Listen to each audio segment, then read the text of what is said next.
Okay. Welcome to Griffin Tank Defense the Plan. I want to welcome our guests here today and assure you that you're going to have a very interesting afternoon. I'm going to keep us moving because some of our judges have set deadlines and some of our guests have set deadlines, but they have to leave, so I'm going to move us along fairly quickly.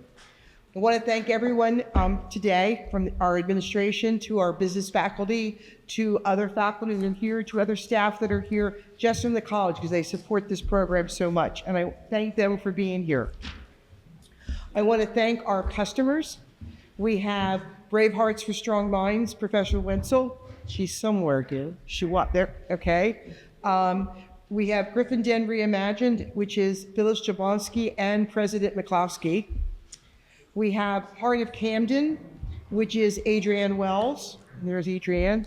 And we have Kensington Soccer Club, and there's Barbios, okay, who was the executive director. So just as a brief background, the students were divided themselves into groups and reviewed businesses and picked their businesses. After a discussion, students had consultant agreements. They met with businesses, learned about specific businesses, and discussed the issues. And ultimately, they were given directives from businesses as to what they needed. And of course, what was needed changed many times. So we all know what happens in business. Okay. As a result of the various business requests, some groups completed a business plan and some completed a project management plan. This term, we're excited because we added the intervention of Professor Wenzel's CMTC 201 UX UI accessibility class. And so you say, what is that class? Well, it focuses on user experience, user interface, design, layout, composition, color, topography, imagery, and texture. So what we did is we had her students team up with our students, and they're going to do a short presentation also about what they put together for our customers. Okay, I'm skipping over some of my introductions so we go faster. I'd like to introduce today's judges. Pierre, I never say your name right. Out again. Okay. He is a 2022 CHC graduate, dual major in business administration and accounting, MBA in data analytics. His team won the Griffin Tank Award in the spring of 2022 for Stadium Sprint. And he's currently employed as a senior communications manager at Walmart, and he is bilingual in English and Haitian Creole. Carla Hill is, I'm going to say all these initials because I don't know what they all mean, but I'm going to say them all. MS, SPHR, SHRM-CSP, MBTI. Another CHC alum, you're going to see a trend here, who says she's a career strategist and consultant trainer. She's a human resource leader that's passionate about embracing diversity, economic empowerment, and connecting others. She was the Deputy Director of Human Resources for the City of Philadelphia for over 35 years and is the founder and Chief Navigation Officer of GPS Career and Business Strategies. Seniors, just may want to talk to her. I'm excited Carla's with us because when I was at Eastern University, she taught for me there, and I am so excited to get her to teach for us here. Mark, say it for me. Kesterer. He is the founder and players of NIL and author of NIL for All, a 30-minute guide to NIL. For those of you that don't know what NIL is, which is a huge issue going on in the country today, is name, image, and likeness as it applies to athletes. He came to my business law class, and it's an 8 a.m. class, and it's very rare that the students are awake during that class. He had them awake. He had them moving around. He had them answering questions. I wish I could be a quarter of dynamic as he is. He does, as I mentioned, he works with athletes, and I should say any student, because he believes any student, any person can reach a potential, and he can help them reach it. And he has all these great ways. So if you're interested, please take the time to talk to him. He has some awesome ideas and ways to help students and people, I think adults too, quite honestly, because I learned from his presentation. We have Loretta McLaughlin, who was a CPA. She's the former Chief Financial Officer for the Sisters of Mercy, former Chief Operating Officer for McGee Rehabilitation. and Delaware Valley Hospital Council. She was employed at Arco Chemical as a management consultant and at Cooperson Librarian, and she is a volunteer, as she says, extraordinaire. She's a member of the Center for Business Advisory Council and a CHC alumnus. Alfonso Nathan. He has another CHC alum, and his initials are MA, LPC, LBS. He's a counselor. Easy way to say it. He has an undergraduate degree from Bloomsburg, where he played football, and a master's in clinical counseling and applied psychology. He's a licensed professional counselor and a licensed behavioral specialist. He is a public author and motivational speaker, and also a member of our Business Advisory Council, and exciting, very excited, he has begun his MBA with us. Anyone interested in MBA, please come talk to me. We did have Lorraine Labello, who is another alum and who is extraordinary person, but she is homesick with bronchitis. And our last, it's Christopher Sybil. Christopher is another alumni. He is a corporate communication and political science individual. He's the deputy director of, corporate communications and political science major at CHC. He is the deputy director of communications for the New Jersey Senate Republican office. A little bit of background, Chris has always been interested and active in politics. In fact, as a senior, he ran for White Marsh supervisor. Regrettably, he did not win, but all, even his opponents, congratulated him for his efforts in successfully running a campaign at only 21 years of age while still attending college. I think that's pretty impressive. So, prior to today, the judges got everyone's business plan, most of them timely. They've reviewed them. They reviewed the rubrics. They know that today they're in their evaluations, they're to look at both the business plan and the presentation. How we're going to go forward is the Center for Business students will go first. They'll do their 7-minute or so presentation. They will be then open for questions. Then Professor Wenzel's group will go, and they will be open for questions. So we begin. The first group is Kensington Soccer Club. Terrence Doe, Luke Dresden, Andres Gomez, David Mancilla, and Jason Rivas.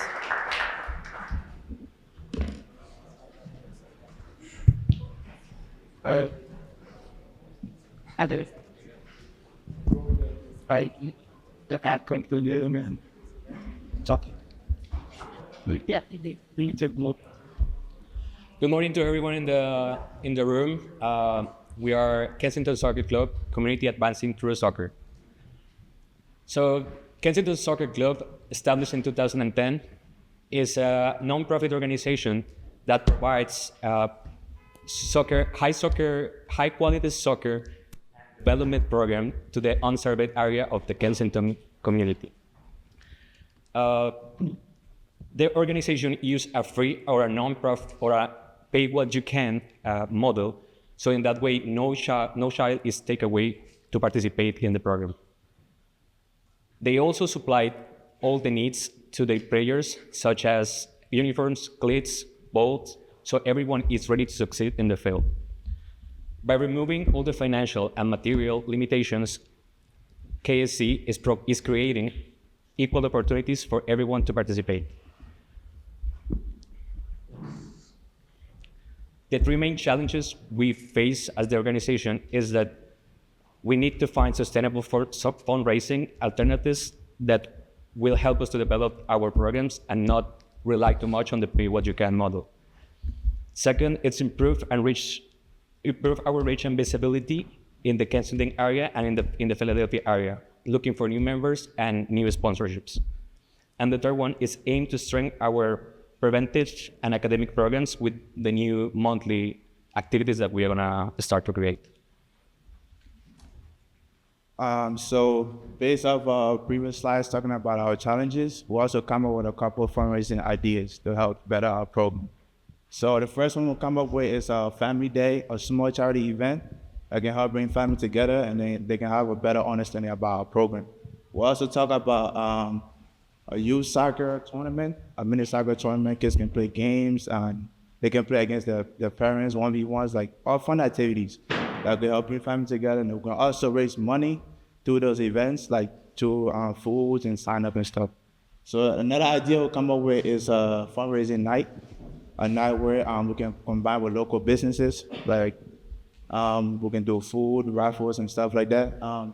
It's also good for us too, because we connect more with the communities, and then we can build a good relationship. We also we also add in a drive where like the family drive by, like they can donate stuff that they don't need no more, like shin guards and stuff for kids that are in need.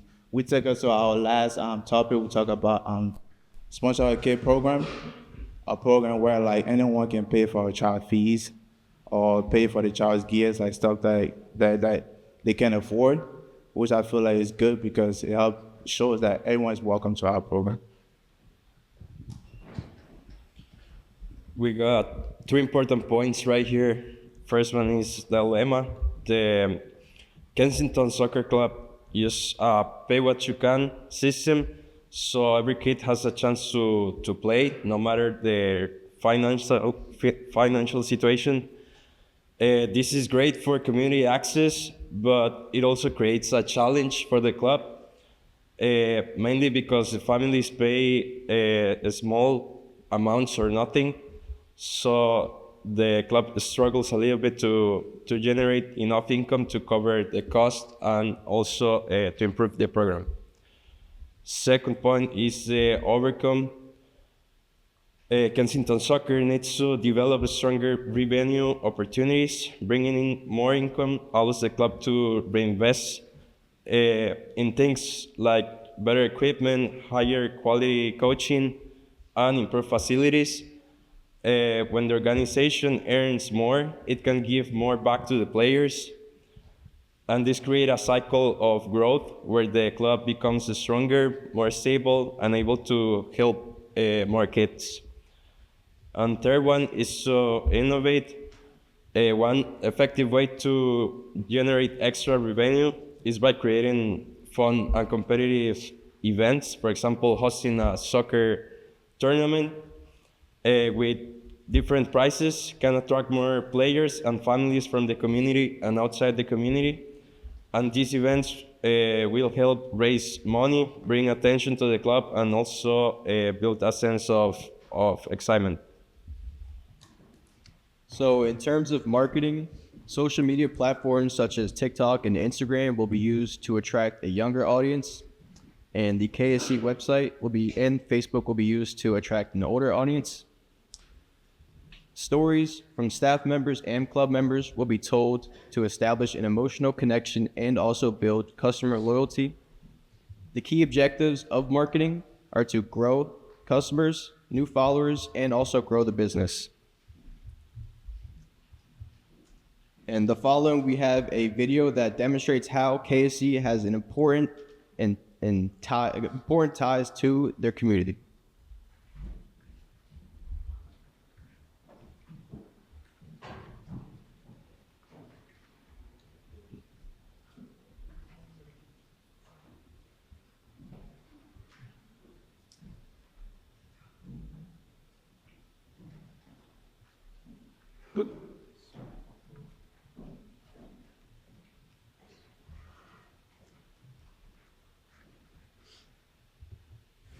My wife thought I was cheating on her because I look so dressed up lately.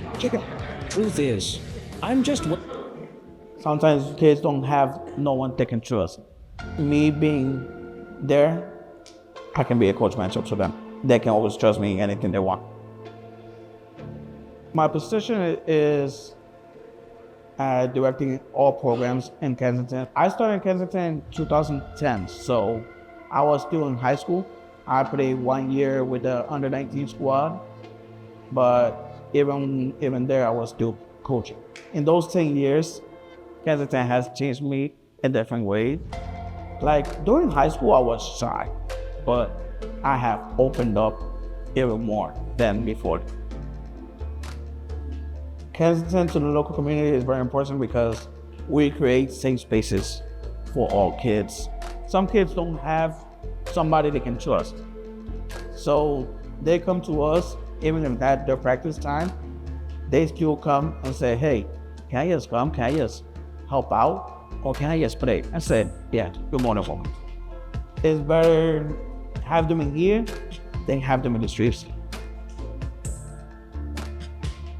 definitely with the pandemic, it hit us hard. But for 2022, hoping that we go up, we're gonna start including more after school programs, starting including even more soccer clinics. Literally just one-day soccer clinics around the neighborhood, just to bring the community together, provide more opportunities for teenagers and for kids.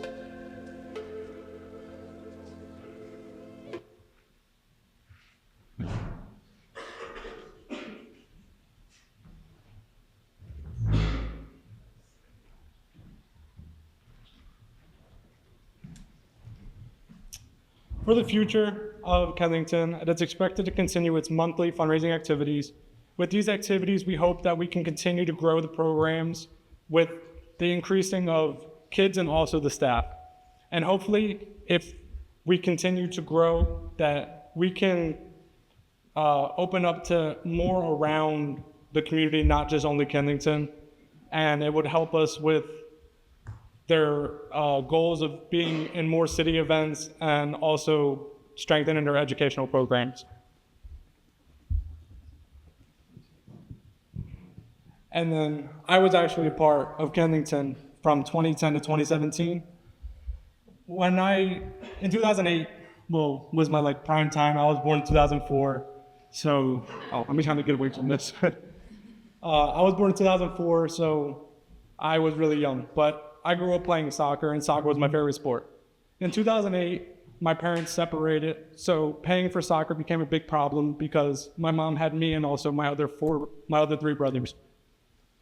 But a family friend introduced us to Kennington, which was a pay-what-you-can at the time. And with the program, I joined in the middle of the season, but they still welcomed me as a family member. And with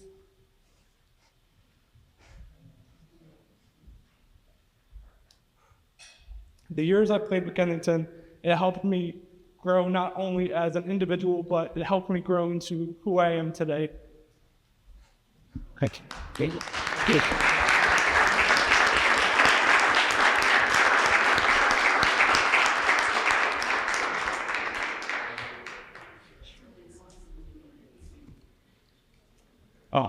Thank you, and we're open to questions.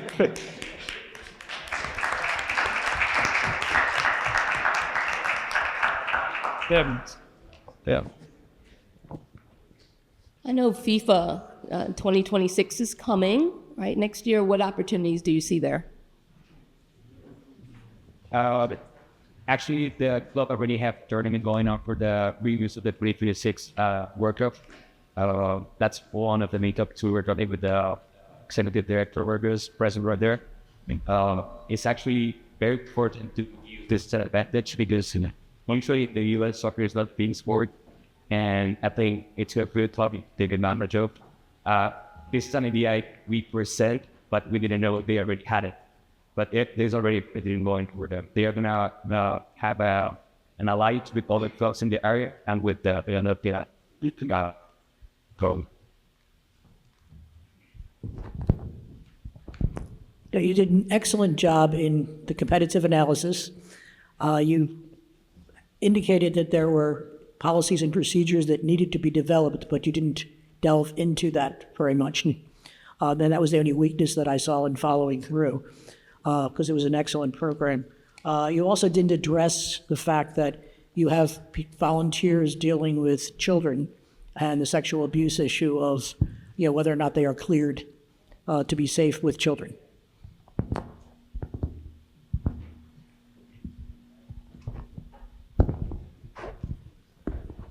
First of all, I want to commend you guys for being the first ones to present. That's like the hardest one to get just to get it all started. So this is really great. I love your story of what you talked about, how much it meant to you, and the first thing I wrote on there was finding some impact stories, because in a world of overconsumption, you can never over digest. So it's about finding quality type of content to be able to put out there. And stories like that can be a great trend of that you can either, whether it's TikTok, whether if it's IG, or even finding as many email addresses and doing the newsletters. That those are good target marketing that you can be able to really push for in order to get the right type of eyes in there, because it's going to be about quality. So you don't want to put so many things out there and people are just going to glaze over it, but it's about those type of stories like that that's going to really helpful. So great presentation, and like I said, I know it's not easy in the beginning. Looking at sponsorships are going to be important. So like whatever it's like March of Dimes, CHOP, things like that. Seeing again, working on the journey, because we as consumers we want to root for the underdog. So starting with the journey and having people track the progress is what will continue to have organic growth, and that's what's needed. But good job. Thank you. I noticed that most of the marketing was focused on social media, but you indicated that a strength was the strong community and the word of mouth. So how would you fully leverage that? Because that is a strength. How do you take that to the next level? I think, okay, so basically our idea was planning to start to have monthly activities, to have like funds, system there to start our projects. So by having this monthly new events, we are trying to also collaborate with the Kensington business, first with the business on the Kensington area, such as restaurant, closets, soccer stores, so they can also participate in this kind of events. Actually, a month ago, the club just had the first event with the upper Goodwill. They had really good results with this, and I think it's a good opportunity for everyone in the Kensington area to also participate. It's going to be the mouth to mouth, and also the question you asked before about what strategy we have with the 2026 World Cup coming on. I think having this collaboration, hosting a new tournament with a lot of new clubs are gonna be very favorable for kids in the summer, since we're gonna have more presence in the city. Something to add to that, with the program, when I started in 2010, there wasn't many soccer programs like that were pay what you can. So when I got introduced into playing, I was very young, so it was more my mom, but I got introduced into like a whole new thing. Like I used to play for Brydesburg and Port Richmond because I grew up in the Juniata area. There wasn't many soccer clubs around me. So when I found out that there was like a pay what you can, like word of mouth got like everywhere, because like even though they were smaller, smaller than me back then because I was really young, but like it was small, but like you can see like how much they've grown. Like I still talk with my friends today, and like they're actually like volunteers now there, and I've talked to them about maybe even coming back to volunteer myself. Thank you. One more quick. I agree with Alfonso. Great job being first. It's difficult. Everyone else is learning from you right now, so it's not fair. Couple business questions. What's the budget? So since we don't have a starting budget, we're just gonna basically wait how the first event comes, and then we prepare a budget for that. Since we already have our first event going on at the corporate, we already have like a 2,000 budget per new event going on. So with the tournaments, with the 1-versus-1 competitions we have, the idea is to basically ask a fee for everyone participating in the project. So each project is going to run in the $2,000 to $3,000. So that's the our budget. What's the cost of the fields? To that. What does it cost to run the program on a daily basis? Coaches, equipment, insurance, fields? Both are to review. All the equipment is donated. So all the balls, all the uniforms, the cleats, cones, everything is donated by people participating in the program, and also all the coaches are volunteers. I teach athlete influencer marketing. 8 and 10-year-olds can be influencers that may not be on social. Is there any education program about empowering the athletes to build a program in the community? Yeah, there is educational programs going on right now in the Kids of the Soccer Club, and also they have violence prevention programs. The idea with these funds is to have this program executing, because with now the main problem we have is that we don't have enough fundings to cover all the programs that we are planning. But we have this tutor program going on. We also want to start to have this reading program and also the prevent programs we are right now. Finances are going to be a problem because your athletes and their families may not have the means to pay. Local businesses, potential sponsors, local businesses would be potential sponsors. Have you identified them? Definitely, they're going to be potential sponsors because basically they are going to be entertaining in the tournaments. We also want to have food trucks. We want to have all the restaurants that already get hired participating. It's going to be a double benefit because they're going to have a recognition by the people who show up, and also they're going to have like a face there to show the business. And the idea is to have like a percentage of the sales they do that day for the club, and they keep it. I love it. Thank you very much. Thank you. Great presentation. It's all I'd write about this one is.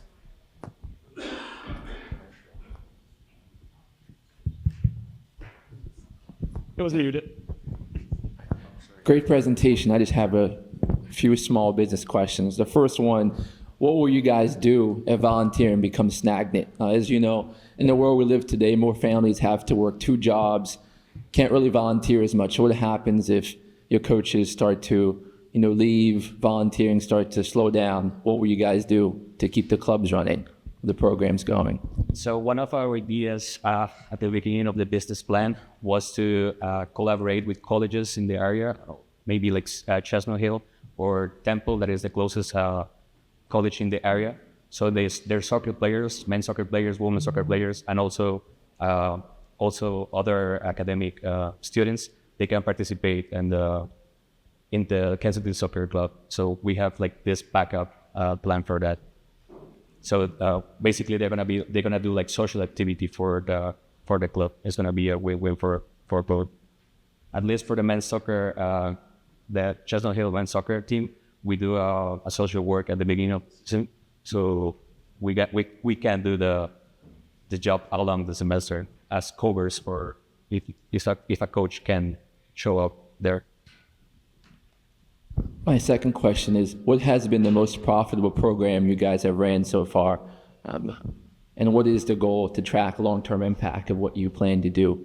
So the most profitable program was the recent one, the pop-up donation. It was basically, we were selling popcorn online. We were keeping the 50% of the revenue, and the idea is to plan at least 2 activities during the month. So we're gonna have consistent activities going on during this.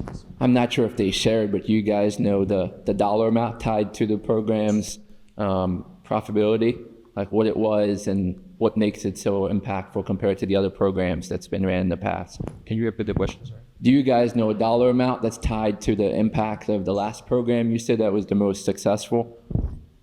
I don't. She said, do we know the exact amount? But I don't think so. He's saying, how did the 3? So the dollar amount for the popcorn fundraiser, Bobby Rose shared with us, it was approximately $5,000 within 4 days. So if we were able to make that happen twice a month, that could be approximately $10,000 within 2 weeks of fundraising. So.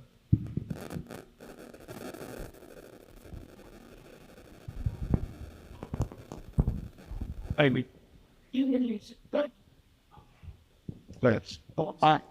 I'm sorry, there's a question. Oh, okay. Yeah, so echoing a lot of the same sentiments of the other panelists up here. In your business plan, you mentioned something about funding coming from a diversified mix, sponsorships, grants. What kind of grants did you guys look into in terms of? Did you talk to any kind of state level grants, make any inroads with local leaders, state reps on budget items like that? Just from my own, background, something like this that has a high impact in a community, especially your story, bringing that home, people love to jump on that and help with either raising money or providing funds to kind of help you guys grow in what you're trying to do to provide a greater benefit to your community and then also expand that in other communities as well. So I believe, I don't have all the exact details, but I do believe Barrios spoke with us that they were in the progress of working through a grant with the government of Philadelphia. I believe the dollar amount was $100,000. So that would be a big help with funding like the tournaments with the field costs, getting all the equipment, and also funding staff, and also having to rely on volunteers. So we might be able to shift more towards paying people and having less volunteer work. Just one more. So how many of you play soccer or played soccer? I think that would have been important there's something in the rubric about the management team, the people putting this together, meaning you. So I guess it's my bias of being an HR executive for 35 years, but I think really leveraging who you are, personality, interests, skills, and values, your story was powerful. And nowhere in there was that. You probably speak multiple languages, soccer, among the five of you. So I think that would have added excitement to really fully leverage the strengths that you have. Somebody might be a technology person, numbers, your story, right? Of just, hey, I'm gonna be an ambassador and just really just blanket Kensington on my story, graduating Chestnut Hill College in this year. So that's, and again, to your point, everybody else gets to hear the power of leveraging yourself as part of this business plan, because that's what people will be interested in, also investors. Oh. Thank you. If you don't mind, I'd like to introduce the Executive Program Director. Good. Thank you so much. Well, I just wanted to congratulate all of them. I worked with them for the last few months, and they did a great job in doing the research, and they really put their heart and souls into this. And I really felt like they delved deep into the organization. They asked really good questions, and they just did a really good job in getting to know us and asked really good questions. And I'm really proud of them for just getting to know us as an organization. And you guys did a really good job. And Jason, thank you for being so vulnerable up here. And I know that was really difficult. So thank you. And thank you for getting to the Kensington Soccer Club. Thanks.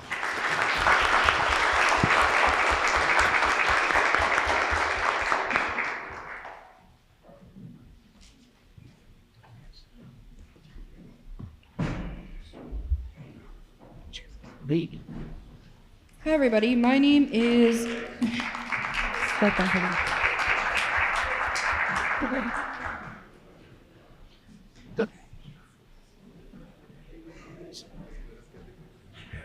What? Hi everybody, my name is Andrea Wenzel. I am a professor of computer science here and the department chair. We teamed up, Rita and I did this semester and brought in the computer science students to help kind of reimagine either a mobile or a website version of the client's presence online. So I want to introduce Hannah and Abdul to come up here and talk about their reimagination for Kensington Soccer Club.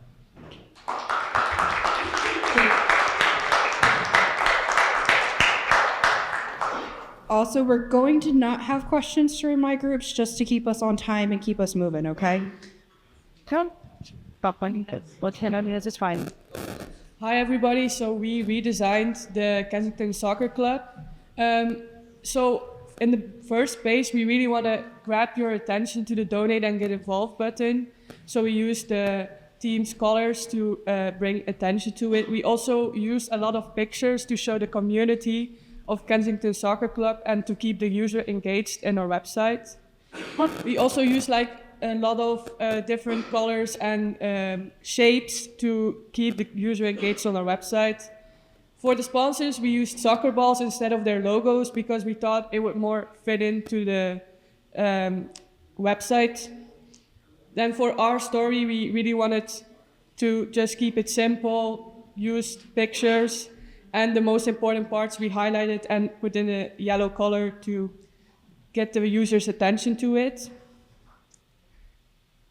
For Meet the Team, we wanted to use pictures to put a name to the person you see all the time.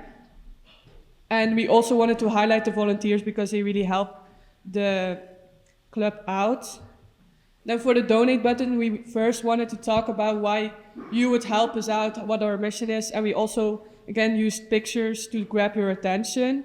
And then for the donate, we kept it simple, but also showed other ways they could contribute and grab their attention. And we also highlighted our events in the end of the page.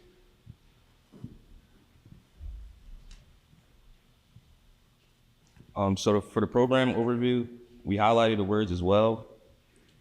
And then this also focused on the program as well for this page.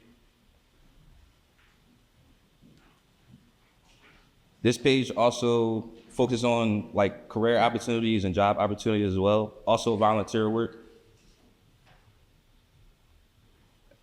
Then this page is like calendar, events, and game times for this month.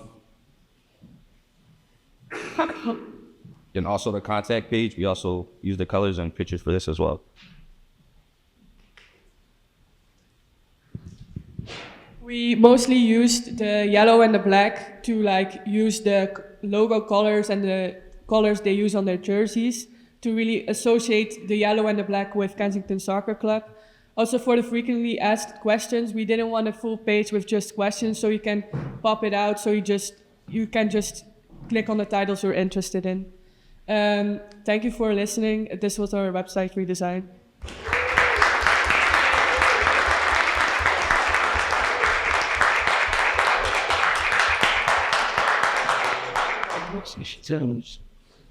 Okay.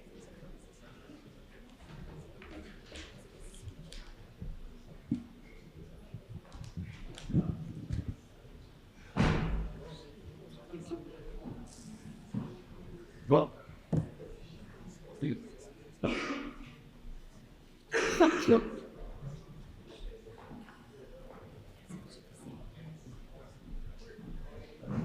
go ahead. Yeah, good. But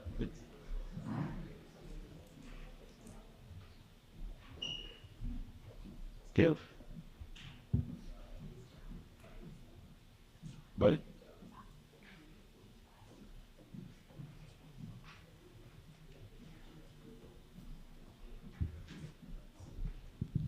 It's very hard being the first screen.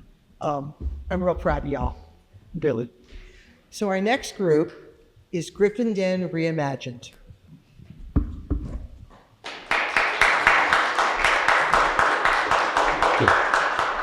Hey, Bundy.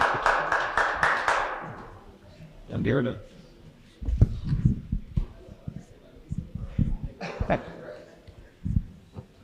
I'm waving up. Ted.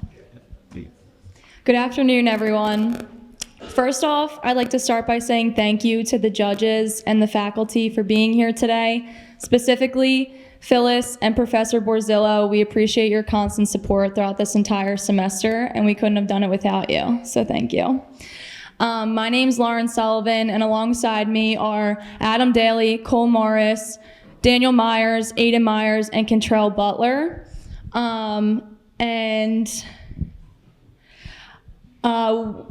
We like to present to you today the Griffin's Den Reimagined. This is a comprehensive plan to transform an underutilized campus space into a thriving hub for student life here at Chestnut Hill College.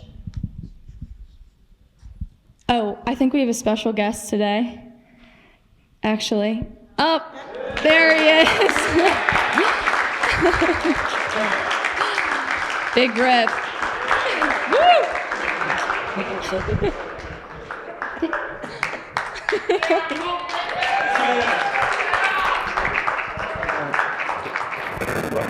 Yeah.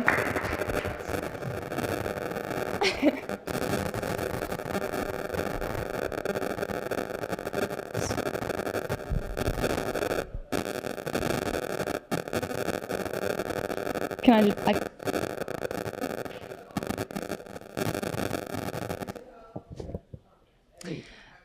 Okay, so the fundamental issue is this.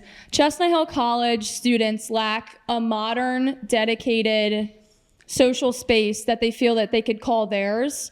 And this gap presents bigger problems like student satisfaction, retention, and as well as overall campus culture here at Chestnut Hill. However, this problem presents an excellent opportunity for change. The Griffin's Den is situated underneath Fournier Hall, which is a prime location between both academic halls as well as residence buildings. This ensures maximum accessibility for our target market of undergraduate, graduate, as well as commuter students. Student needs. A few months ago, we sent out a survey to ask what the students would want in a reimagined Griffin's Den. As you'll see, 66.7% of our 80 results want a new social hangout spot to hang out with their peers and to socialize. 88.5% would visit more with new and improved food and beverage options. We have done this through our third-party premium vending machine company, and they are up 400% on the year of vending use compared to last year, showing that there is the use of the space. 76.9% of respondents are also student athletes. Student athletes are looking for a spot to hang out after lift, after practice, and get a quick bite to eat in between classes. 35.9% of our respondents want a space where they can host trivia nights, game nights, and just an overall spot to socialize. Here's our budget breakdown. Our budget breakdown was concise by precise research and market-based pricing. Our $100,000 will be broken down in these areas. Construction, we plan on rewiring electrical and renovating HVAC systems as they are very outdated. Furniture, we plan on getting commercial-grade furniture that is made for the student and is made to last. Technology-wise, we plan on updating Wi-Fi, getting new TVs, smart TVs, and gaming systems for all students to use. Recreation, we plan on revamping the pool table that's already down there to save some money and make a new game area for, once again, all the students to use and give them a spot to hang out. Demo and cleanup, our demo and cleanup will be done by on-campus staff and on-campus workers. And with the reserve fund, we have a little bit left money in our budget to make sure that if something goes sideways or unexpected maintenance costs, we'll have some money to play around. So the image that you see here, it was an AI created image showing the rough design of what the Griffin's Den Reimagined project would look like when completed. The space will offer diverse seating arrangements, entertainment options including gaming consoles, a pool table, ping pong table, multiple 75-inch smart TVs, upgraded Wi-Fi, and charging stations. We're also incorporating comfortable study areas because students need space that serve multiple functions, sometimes social and sometimes academic. So we know that getting $100,000 is not easy, and we're not relying on just one source of funding. So we built a diverse funding portfolio. Our primary strategy is to get alumni donations, but we're also pursuing state and community grants. Our team is working with CHC alumni serving in public office who may help contribute and help in finding these grants. Additionally, we've decided to launch a Class of 2026 campaign. It's titled $26 for Griffin's Den, where every graduating senior is encouraged to contribute $26. This would create a meaningful student-driven participation and demonstrates class investment in campus improvement. Strong business planning requires honest risk assessment, so we've identified potential challenges and developed proactive responses. Our tiered renovation plan addresses funding uncertainty. If we secure less than $100,000, we will proceed with infrastructure priorities first, ensuring the space opens even if not fully funded yet. We established clear priorities. HVAC and electrical upgrades will be non-negotiable and they will be done first. Gaming equipment and aesthetic enhancements can be completed at a later date. Our timeline remains flexible based on the funding milestones, and we've committed to continuous student feedback, ensuring the space evolves with the changing needs. Next is success metrics. How we measure our success, we increase daily foot traffic, student satisfaction surveys, events attendance rates, reduction of students leaving campus, and also alumni donor participation rate. Breakdown of our timeline, months 1 through 2. Months 1 through 2, initial budget, and then finalize deals, designs. Months 1 through 6, we put fundraisings. Months 6 through 8, construction bids and renovation. And month 9, grand opening and ribbon cutting as well. And lastly, our call to action. The Griffins Den Reimagined represents more than a comfort of furniture and modern technology. It represents commitment to students' well-being, community building, and outside of college experience that distinguish exceptional institutions from merely academic ones. We believe this project deserves your support, and we're prepared to answer any questions you have at this moment. Thank you for your time and your consideration. And for our alumni, we have just one question. Hey alumni, are you ready to join us on this journey? Because we are. Thank you.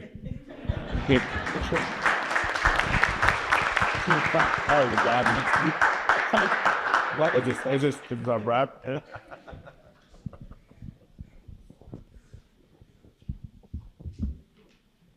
Choking.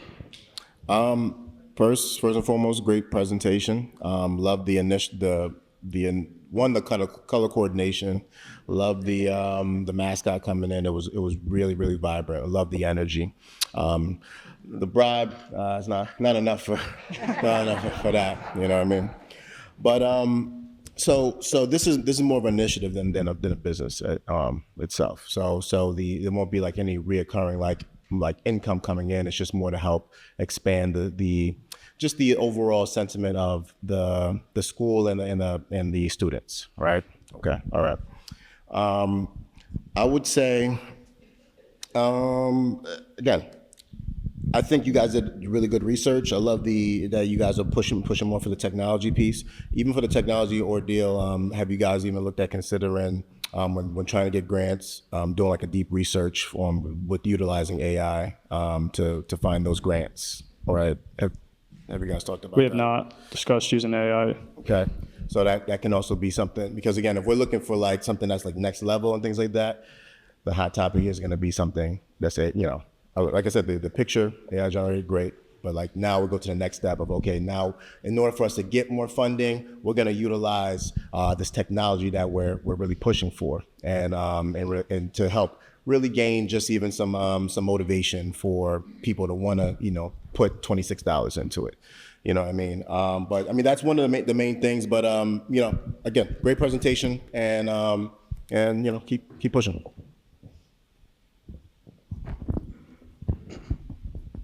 Excellent presentation and background. The one question I have is, did you segregate the need for more needs for the younger students here who can't drive or don't have a car here or who can't go out and drink, and look at who are you attracting to be part of the Griffin? Yeah, we really did want to focus on the people that don't have their cars here, the freshmen that are living in dorms. They can have video game space down there for the TVs, and also with the vending machines. It's kind of like a mini Wawa. It's like 4 vending machines, and they're all the same price of Wawa or less, and they accommodate all their different needs: drinks, wraps, everything, protein bars, protein drinks. And so kids don't have to DoorDash and spend the extra money on DoorDash too. Was there any other brainstorming on other success metrics? Because I've heard students leaving campus, but students staying enrolled, or I'm just looking for other innovative type of things. And I'll give you a minute to think about that. But is there a school, a university that you could think of that has the best center of whatever you're talking about here in terms of a vision? Yeah, so we looked at schools that have a small size line, school lines up. So we looked at your science, Arcadia, a little bit here. We have some friends there, and they showed us their campus life and some of their loudness. So they tried for it, how they did. They're actually very successful with that. So we used their code notes. We tried to engrave that into our AI generation to really elaborate more and bring that back to life with our community. And I heard one of the funding strategies is having alumni to donate. What would be, besides just from the goodness of our hearts, what would be the other benefit to an alumni doing that, as opposed to something else? We really feel like it's just leaving their legacy. That's why we were expecting all our graduating class to leave their $26 to kind of get this thing rolling. But really, other alumni help would embed their legacy into the school as well.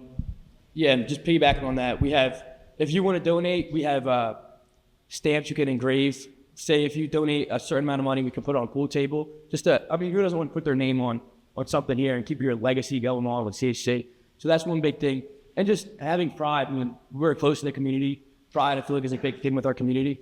And walking by on our campus, if you're on tour, just seeing that renovated area, it just uplifts a lot of people, and it's going to be vibrant. So I feel that will bring a lot more people in for long-term success, for having more people enroll at our college. And just attracting other different types of members of the community. Well, some people may not just be as social. Some people may want like just quiet spots, reading, meditation, connecting with alums. I just think there's so much more that it could be in terms of attracting, because I heard athletes, I heard the more social people, but finding a way to include other people for benefits, right? Yeah, I understand. We've thought about that, but we really wanted to make this like a social like spot for hold events and all of that. And then we do have the library, which that's more of our study, quiet area, plug in your headphones, watch a movie or something. But this is really an event to like, keep the school spirit up. Thank you. 2 quick questions. What are the hours of the space? Hours of operation? So it's 24/7. We have security just in case anything goes on. We have code of conduct. I hope everyone follows it. With our closest, we're all adults, so 24-hour surveillance, we have that, but hopefully we never have to use that. So, yeah. Any events planned? Comedians, musicians, bingo, to drive traffic? Yeah, so we're mainly focused on getting this going, getting the place renovated, and then that will be more student life. We'll be focusing on having events there and marketing with media, et cetera, like that. We have thought about like once it's all said and done, a grand opening. That would kind of be a good way to market it too. And also following with that, we have our phase 2. So when that does well, we're thinking about putting in a micro store for more of a Wawa convenient area, and like toiletries, having stuff like that, just making it easier for on-campus people. The electrical system, the Wi-Fi, the air conditioning have all been issues with the students here. Where did you get your cost, and are we sure that it's not going to overload the system? So we got our costs off of professionals. Phyllis, she's a project manager. She helped us with that. And we over budget. We went on the higher end just in case we deal with going over our budget. So that won't be a problem with facing that. I just had one more quick question. Have you guys thought about a way to include a meal plan or somewhat into the students' tuition or meal plan, that if I come down here at 2 a.m., I don't have cash, but there's something that can cover a hoagie or whatever I want to eat? I mean, we really have not thought about it, but that's a really good suggestion and something we can talk about for the future. Yeah, that's more so with the micro store. So we're hoping on getting the student traffic in there with the lounge, and the micro store will be more of like you're using your Griffin box and getting something late at night. Because I remember when I was a freshman, after practice, we only could get a little cup of mac and cheese, and that wouldn't fill anyone up. So we're hoping the vending machines will help with that, because there's hoagies in there, so that's very convenient for everyone else. And then later on, if we get this micro store going, then that would be more of a Wawa, having on-staff workers, and more so like late at night foods. So a couple of questions. First off, you guys had a great presentation. Does your budget account for any kind of like supply chain problems, delays in construction, costs increasing, just with the state of the world? Costs are kind of fluctuating all over the place. What's like if your timeline gets pushed back, like what's the solution for that? Go ahead. I mean, that is why we went over a little bit on each costs in each area. So we had that extra space and extra room for error. And we also have the tiered renovation plan. So if we do fell short of our needs, we will start with HVAC, just whatever the students want the most. Actually, that's HVAC and Wi-Fi. That's our biggest needs. And then we'll deal with recreational areas, the more couching, TVs, the Xbox. That will be extra stuff going on until later phases. So how would this space differentiate itself from, say, like an area like McCaffrey Lounge, where you kind of have some of that infrastructure already in place? You have at least from what I remember, there was a little bit of a coffee bar thing there. I don't know if it's still there. But how would this space differentiate itself from McCaffrey Lounge? Yeah, definitely. So McCaffrey does get really overpopulated, and there isn't enough seating for everyone. So this would give another space for students, and it also, the pool table, the ping pong table, the Xbox, the extra TVs, and then the vending machines for now. And then once phase 2 gets going, kind of that micro store, that would just expand the college even more and allow it to grow. And then just the last question I have is, throughout the business plan, you guys mentioned a lot about this space being student run, student only, kind of like a student controlled atmosphere. What's like the protocol if, say, like, an alum who likes the game happens to come on campus and utilize the space? Yeah, so there's no problem. We're not going to kick you out of the space. Anybody can use it. But it's more so about the fact that students their opinions can be heard. So if you feel something about, say, you want a pool table, you want arcade games, you can say that. We will try our best to incorporate that in the lounge. Sounds good. That works better than the bribe for me. So thank you. I have one more question. So what metric are you guys going to track to trigger phase 2 apart from phase 1 or things like that? So just from seeing the lounge, we get a lot of foot traffic, but it's just walking through. So a big metric is just seeing more kids gather there and just make that a spot for them to communicate, converse, and just a hangout area. And that foot traffic will lead to more people wanting to use the micro store. And it's good and all, but 1,000 people can walk in here but spend $0 or do no impact whatsoever. But what are you going to use to track if it's impacting you profitability-wise or anything? I mean, we've also seen that the vending machines are up 400%, so they're getting a lot of use, and I think that micro store would attract even more, and that would go up. And the micro store, it's not just foods, it's also convenience for people on campus, like toiletries and bath items.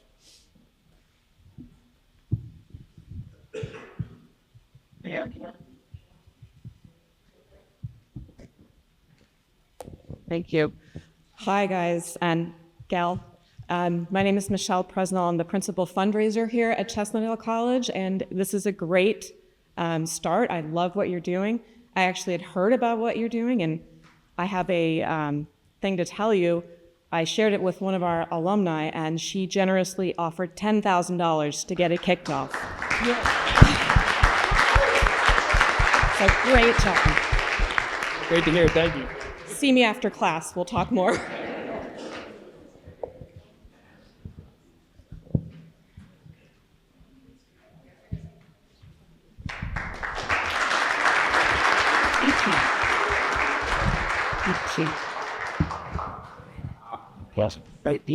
Well, I was going to introduce them, but they walked up here.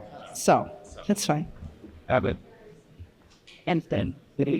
All right, next up, presenting from the computer science class is Jose and Alejandro, and they're going to explain their design for a potential website. All right, good afternoon, everybody. Thank you guys for being here. Congratulations to the Griffin Hub restorers. I thought that was an excellent presentation. Thank you guys for allowing us to present to you. So more so than anything, we took a stance kind of like to want to present the Griffin Den renovation as if it were already renovated. We wanted to maintain the Griffin identity, the Griffin core. So that's why we use these colors. Kind of like we took the original and current Griffin's Den logo, and then we combined it with more red and more different tones of red to like inspire change as well. We also kind of like faded into a yellow to symbolize progress and change.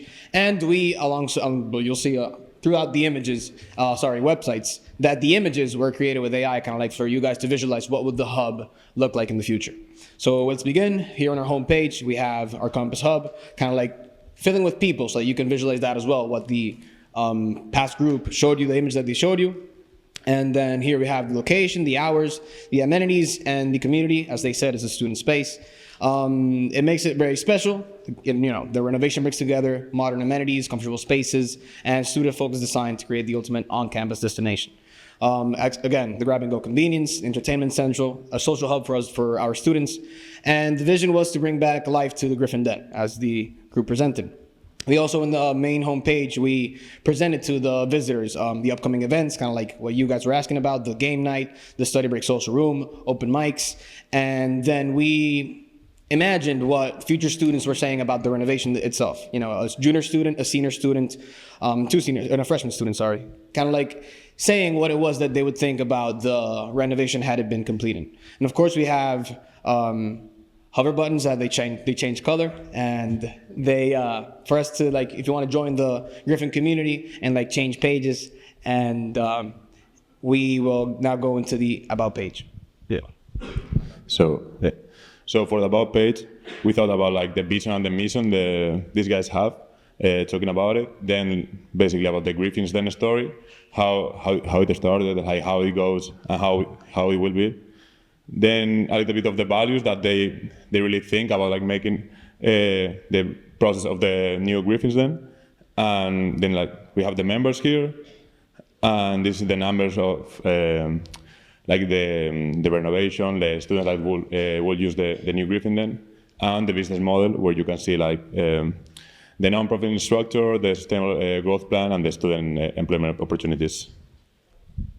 Okay, then up next is like a gallery of images. This is more so, again, created with AI of what you guys could imagine to be the renovated Griffin Den. So we see like, modernized walls, doors, more comfortable space, some data, and here we also have like, a bit of a transformation story in the website. We actually took before pictures of how it currently looks, what after pictures of where it could potentially look like in the main lounge and entertainment area with the new TVs, the gaming consoles that the team mentioned.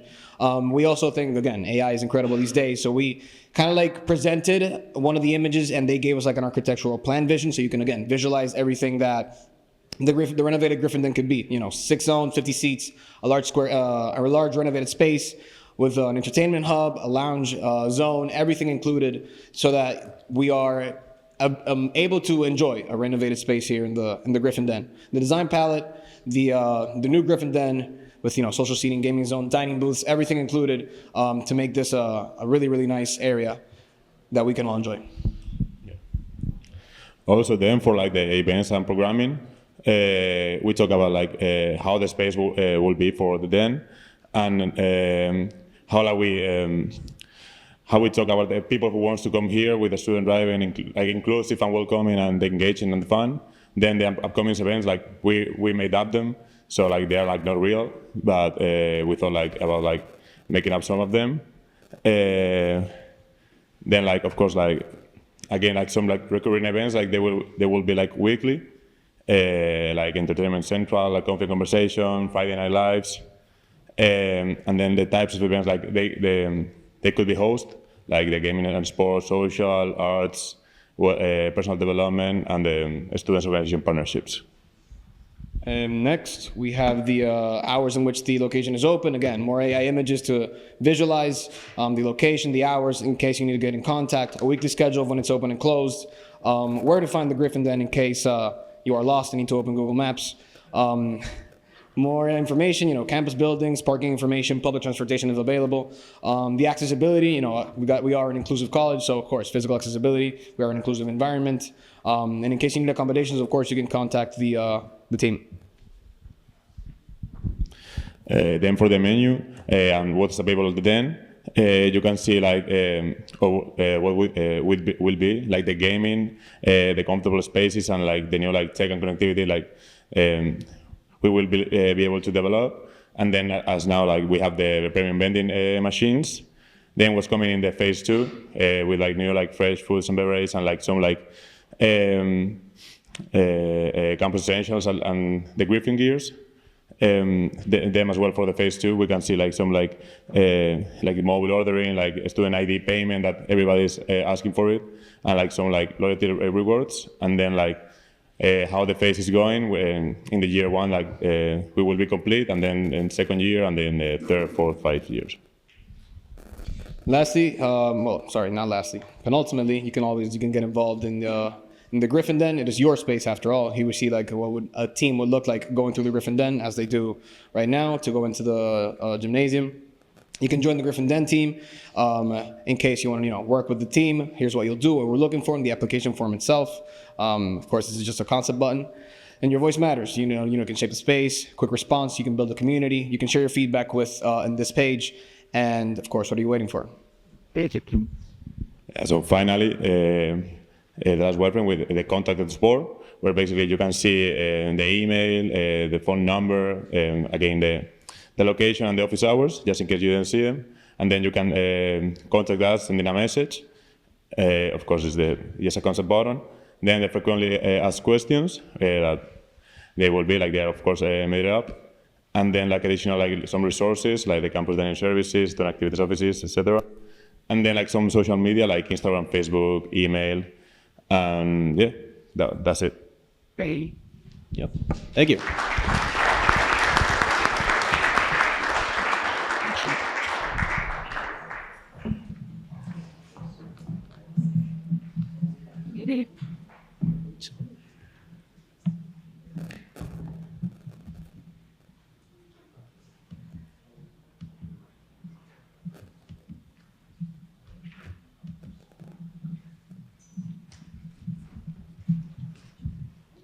Our next group is Fitzwater Station.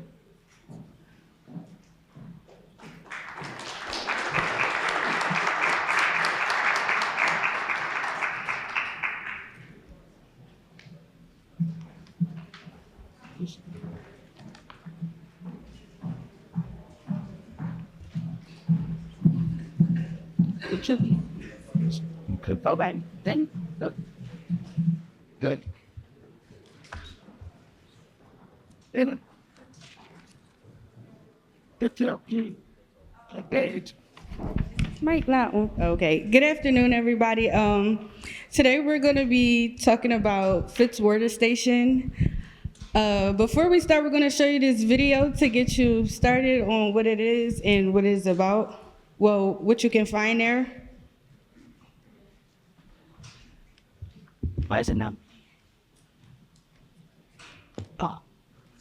Fitzwater Station, Phoenixville's favorite waterfront gem. Did you know this place is built on real history? Fitzwater was once part of a Underground Railroad history right by the water. Grab a bite from their food truck Good Vibes, great eats, and cold drinks every weekend. Then hit the water with canoe and kayak rentals perfect for sunny days with friends or family. Paddle down the Schuylkill River Trail, soak in the views, and make a day of it. History, food, and adventure all in one spot. That's Fitzwater Station. Go ahead.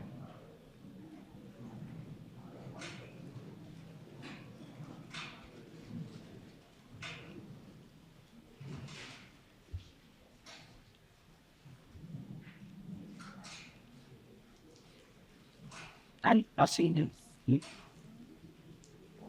Okay.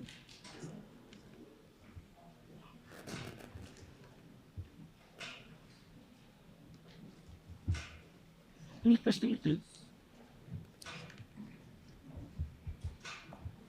should take a thing up with internet.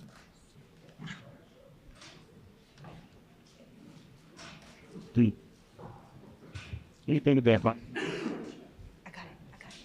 Yes. Sorry about that. Today we're going to be talking about Fitzwater Station, but before I started, I want to little icebreaker. I thought I was going to come here and prepare, but I actually was preparing myself for an appetite. I prepared my appetite. Okay. I would love to introduce myself and my partners. My name is Avriana. I'm Nia. One more.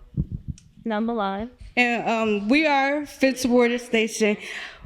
We wanted to introduce a few things that we have prepared for the upcoming year of 2026. And before we start, I want to get into the logo. Can I ask a quick question? Which logo do you think is the best? Is better? Which one? Okay, that's actually a great choice. We felt like this new logo that we decided to do was a better option because of the simple fact that it adds more detail and it shows what Fitz Water Station is. The last logo was it just showed a picture of the building and it doesn't really give any aspect of it. The next thing we're gonna talk about, Omar, he's gonna add a few events that we discussed. First, I'm happy that y'all actually liked the new logo because it kind of would have been awkward leading into the next slide. So starting out in the new year, we want to introduce merch. And we want to do it in a limited quantity at first, just to slowly introduce it into everyone. And we'll also offer limited in stock in the actual restaurant itself, but also have a print on demand option. And as demand adjusts, we'll adjust the in stock quantity in the restaurant. Leading into our first event we want to host is Cars and Conversations. It's kind of a spinoff of Cars and Coffee, except for Cars and Coffee start at 7 a.m. and end at 12 p.m. Cars and Conversation, it'll start at 6 p.m. and at 8 p.m. And it'll follow the same car show season schedule starting in April and ending in November. Basically, Cars and Conversations is a place where people can come have great conversations, get a sandwich, grab a drink, or even have dinner, and look at great cars while doing it. Leading into the next event, I'll pass it to my colleague. Hello, everyone. For this part of the presentation, I will be expanding more about some of the events that we'll be putting in place for the upcoming year of 2026. One of the events that we wanted to start off with is introducing tailgates for Eagles games, for Eagles home games. We are the home of the Philadelphia Eagles. Go Eagles. Yeah, go Birds, go Birds. So we would like people to come out and grab a discount beverage or appetizer and come out and enjoy the game with brotherly love with their neighbors and friends. The next event that we would like to introduce, one of the other events that was just previously talked about was the car shows, but we would also like to include in that is to incorporate a bi-weekly movie night for the community to come enjoy food and drinks and snacks and also enjoy a movie as well. So one of the first movies that we're going to show also at the car show would be the movie Cars. Following this next event will be Xavriana talking about it. All right. Being as though this stop was on the Underground Railroad, this is an important event. It should be celebrated every year. This date is known as June 19th, which celebrates freedom and gives honor to African American freedom and progress. This event is centered around family and friends and will have activities for everyone. There will be a cotton candy machine, popcorn machine, bouncy houses for children, as well as trampolines.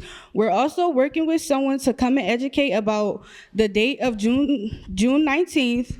And finally, we have one of my partners, Milan, who's going to talk about marketing and finance. Okay, let's finish the slide. Hi guys. So one of the first things that we wanted to do to help with influencing marketing was to revamp the website. The beginning website, it wasn't too appealing to the eye, so we decided to collab with someone to change it and make it more lively with different colors. We also have connections with influencers as well, and we would like them to promote the restaurant with our TikToks as well. And we also have an incentive where people can get a discount if they add the TikTok and they promote it constantly. And we also have another example of a TikTok as well.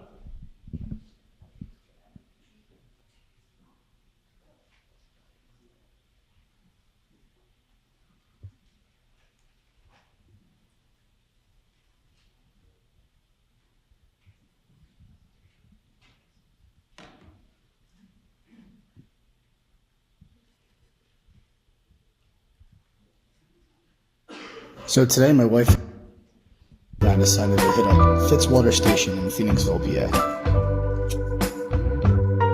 Started off the morning with a nice 2.5-hour kayak down the Schuylkill River. It's pretty reasonable, only $44 a person to get the kayak for the whole day.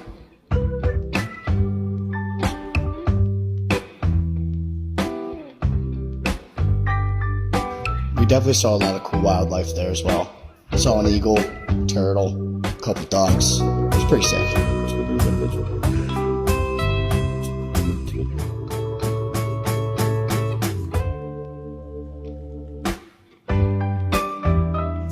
At the end of the 2-hour kayak, you end up pulling right up to Fitzwater Station, where you can pop off and get a nice bite to eat. What I love about this bar is that it's a classic dive. The inside still has the boat theme. The outside section has a great view and a phenomenal ambiance, and the food and the menu is completely redone. Out back, they have a smoking pit and a bunch of tables as well. All their meats, all their chicken, all their pork has been completely smoked for the day. Overall, gotta give this place 4.5 out of 5.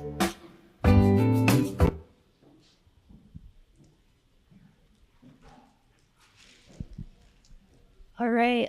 Thank you guys for visiting us. Once again, we are Fitzwater Station.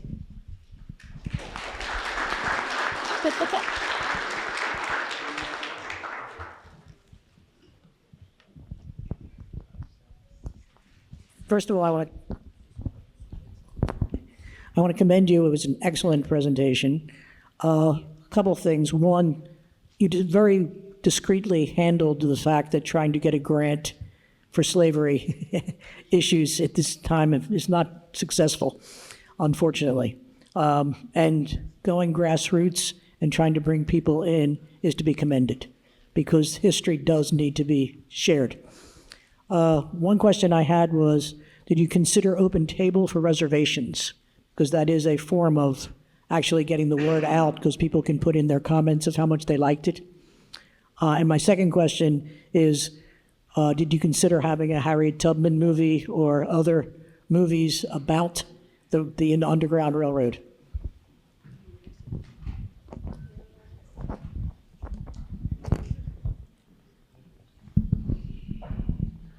So for your first question, hopefully during the process of trying to create the website that we are trying to connect with someone, we wanted to also put in that you can be able to make the reservation online as well, and people can comment and leave reviews of the food as well.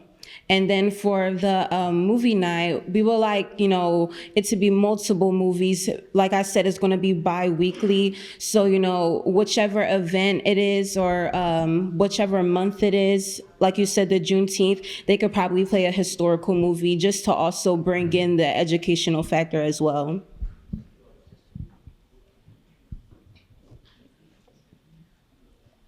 Excellent presentation. One of the things I like is the diversity of people interests. You have the nature people, right? You have the cars, you have the families. So the consistent engagement with each of those groups. So how would that work? I mean, in terms of like the cars, I heard, is it one and done, or is it, how do you build community in terms of the events? Now, when you ask it, how do you keep people coming back? How do you keep people back? Well, between the events, the car show, it follows the car show actual season itself. So it's once a month from April to November. That's how we consistently bring family and people who love cars there. And because the owner, he loves cars. So that's what we wanted to do for that. And in terms of the nature and the people coming back, that's where influencer marketing come into play. And we're targeting smaller influencers instead of larger influencers because we want to kind of use social media as the way to do word of mouth. And so having an influx of people constantly doing videos and it not being like a person who's paid to do it for $1 million, but instead of someone that you probably see walking down the street telling you about how good the place is. That's how we plan to have people keep coming back, because they keep seeing it. Like, we plan to just be in the community face all the time through social media and using smaller creators. I might have missed this. Is there a documented incentive plan for it? Because I heard that, oh. Yes. Okay. The actual incentive plan, now, depending on the influencer and their audience, we'll adjust it. But then when it comes to like the everyday, the customer, we plan to just offer, like if you do like a story post, we'll do 5% off. If you do like the actual Instagram post and you keep it on your page, 10% off, and so on and so forth for other social media platforms, just like that. And that's how like we even have the community themselves joining in on the influencer. Thank you. I want to go and eat there right now. Is it open year round? Yes. Okay. What's the local market look like in terms of competition? Restaurants nearby, anything else on the water like that? Not anything else directly on the water like that. Now, down the street, so to say, there are other restaurants, but there's nothing in that Pacific area exactly like Fitzwater Station. There's nothing that has the exact same history or can have access to the waterfront like that. And that's why we also offer the kayak lane to us. I agree. I think there's some unique qualities both inside the restaurant, probably with the food, and outside with the environment. And maybe influencer marketing in both those cases. A food influencer and an environmental influencer might be something that you should consider, because I think it probably needs a story. It's a story that needs to be told. And I'm excited to check it out. And also to piggyback off of what he said, a lot of the other restaurants that are in that area, they're more modern and more like updated as well. This more is a like homey vibe to it, if you can see from the videos. In your guys' business plan, you guys mentioned that the business kind of falls off in the winter time. Is there any particular reason why business at the restaurant isn't like as booming as it is during like spring, summer months? I think it's just the environment that it's in. It's more of like a naturey, outdoorsy. You know, it gets cold in the winter. A lot of people don't want to be outside. They do have like a lot of summer concerts there as well. So they slow down on that in the winter months and stuff like that as well. But like we said, we would like to encourage some of the community to come out there just because they are really surrounded by a lot of homes. So like the tailgates, to try to like just have more people come out during the winter time, car shows, movie nights, very family oriented. You guys also mentioned that like they don't do online ordering, so I'm assuming like options like Grubhub, DoorDash, not available. Obviously that doesn't increase foot traffic during wintertime, but increases profits. Is that a avenue that you guys looked at as being like valuable, at least for their wintertime services? That is something that we have thought about. Of course, we have to speak with the owner on that and seeing if he would like to do that as well. But it's definitely something that we have talked about as a group. Great. Okay, go ahead.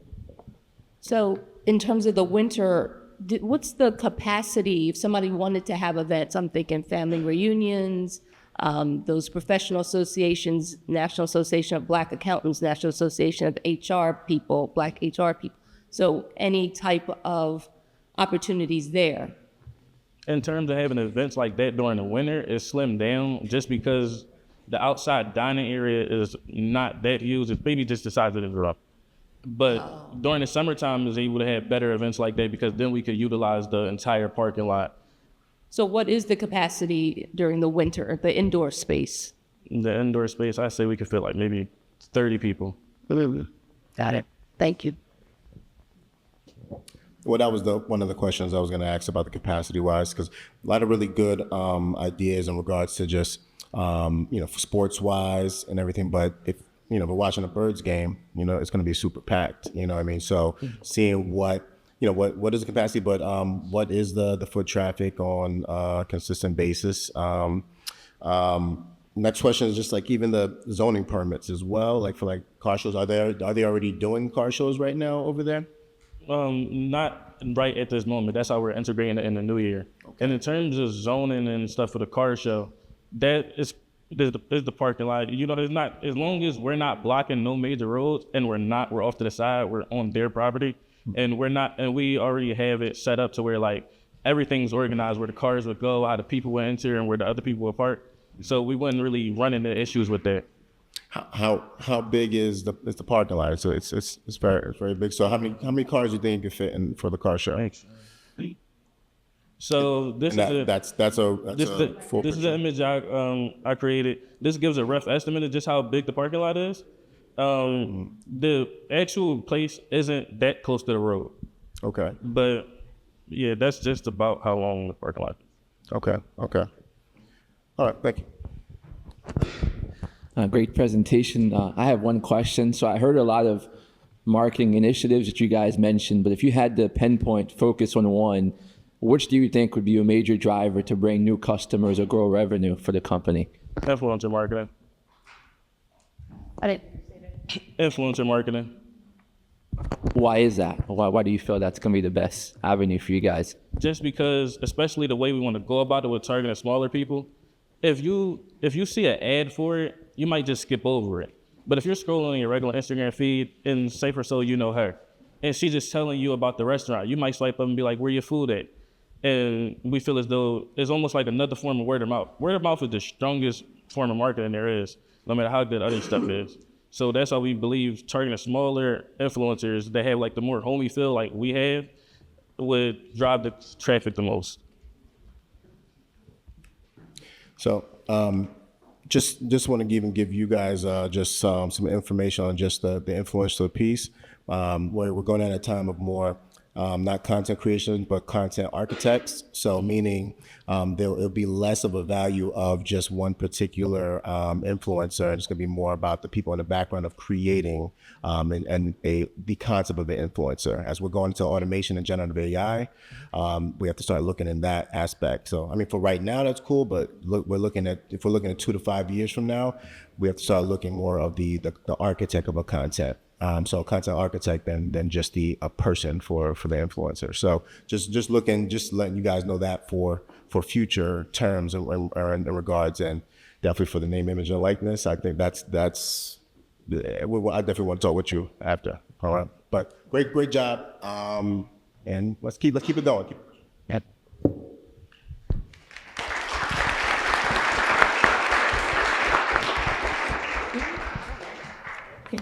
Huh? Speed mic can. Sing by the thing. Yes. Smart. You leaving there? Okay. There one. Okay. I'll get you. Hugo Mabale. All right, I have my next set of students that are going to present a quick mobile version of the website.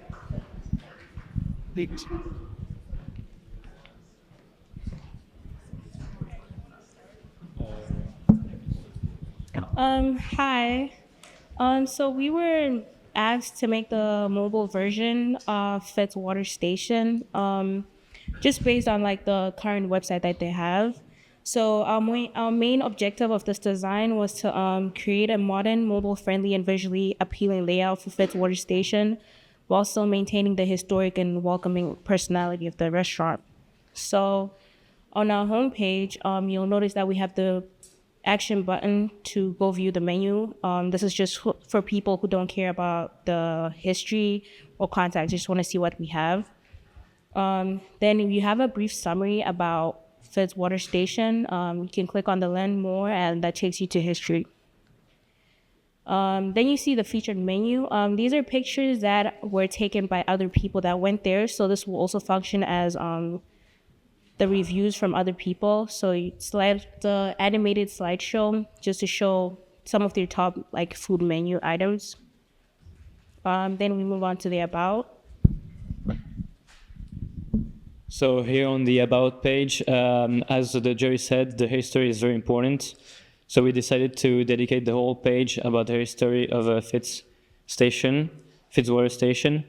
So as you can see here, we put a photo of what it was looking like back in the days. And it may be boring for some people, but we have the whole story about Fitzwater Station and how it developed to become what it is today.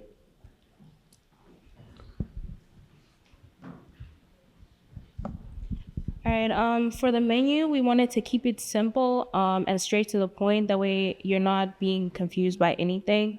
We have the hero section with the picture of Fitzwater Station. This is one of the cabins that they have for events, so that was nice. So then we had sections just so you see what you want, and you can easily click or navigate to these sections to find what you need for lunch or dinner. And then we do have the address at the bottom navigation bar, and we do have links to their Instagram page and their Facebook. You could also click on the call button, and it will take you to their phone number and their location. The contact page, we kept it really simple based on their current website that they have, because it seemed like they really are minimalist and try and keep it simple and straight to the point.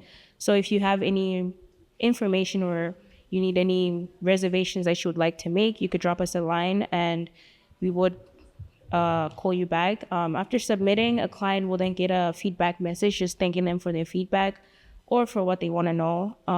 That was basically it. Just simple, straight to the point, and short. Thank you.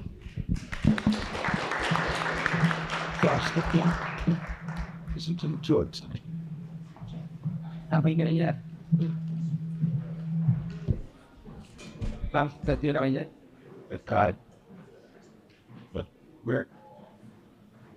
Good. Forward. There. Go.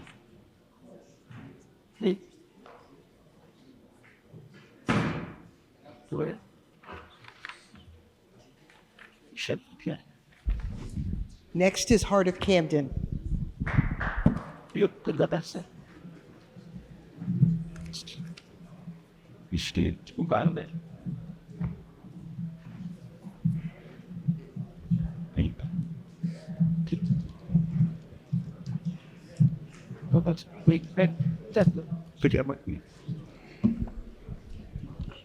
Good afternoon, everybody. I want to thank the judges, friends, family, faculty. I know judges said that going first was hardest, but after all these groups, man, I don't know. Got the big Griff coming out, talking about the Eagles. It's getting tough. I'm going to jump right into this. We worked all semester with our lovely Adrian Wells, and we have Ambayata here with us today as well. Heart of Camden revitalizes Waterfront South by restoring affordable homes, supporting the community, and just with decades of living, like just putting life into the community with affordable housing and just being that place for the community to really come to and grow. While working with Adrian this semester, we've talked to her a lot, met with her a lot, and we both came to the conclusion that we wanted to figure out a way to integrate the youth into Heart of Camden and also boost their social media platform. And personally for me, being an inner city kid, I know the struggles of being an inner city kid and how hard it can be. So I trust that our plan can help these kids, and maybe if we get 1, 2, 5 to get here and come in here, it can save 5 lives. So that's what we want to do. And I'm going to go up here. We have a market strategy. Our market strategy is simple. We're going straight to social media.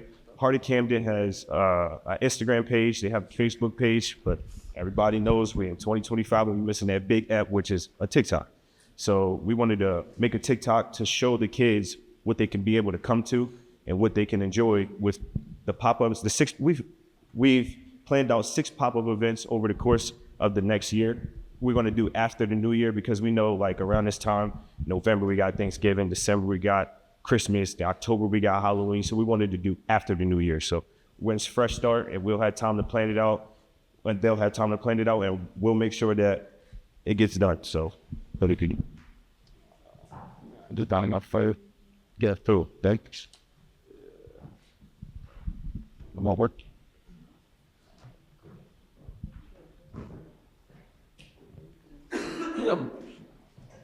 Maybe. It's me you need to show how deep is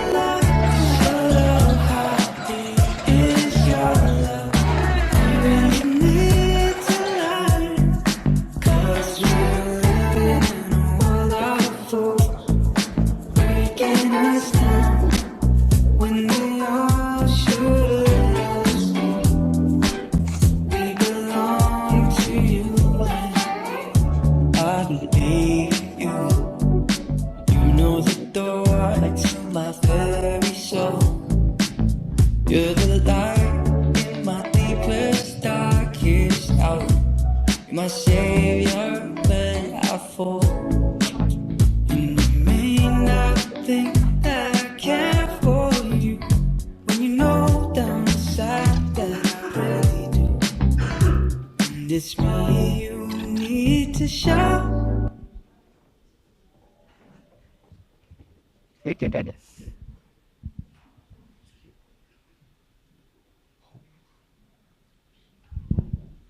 But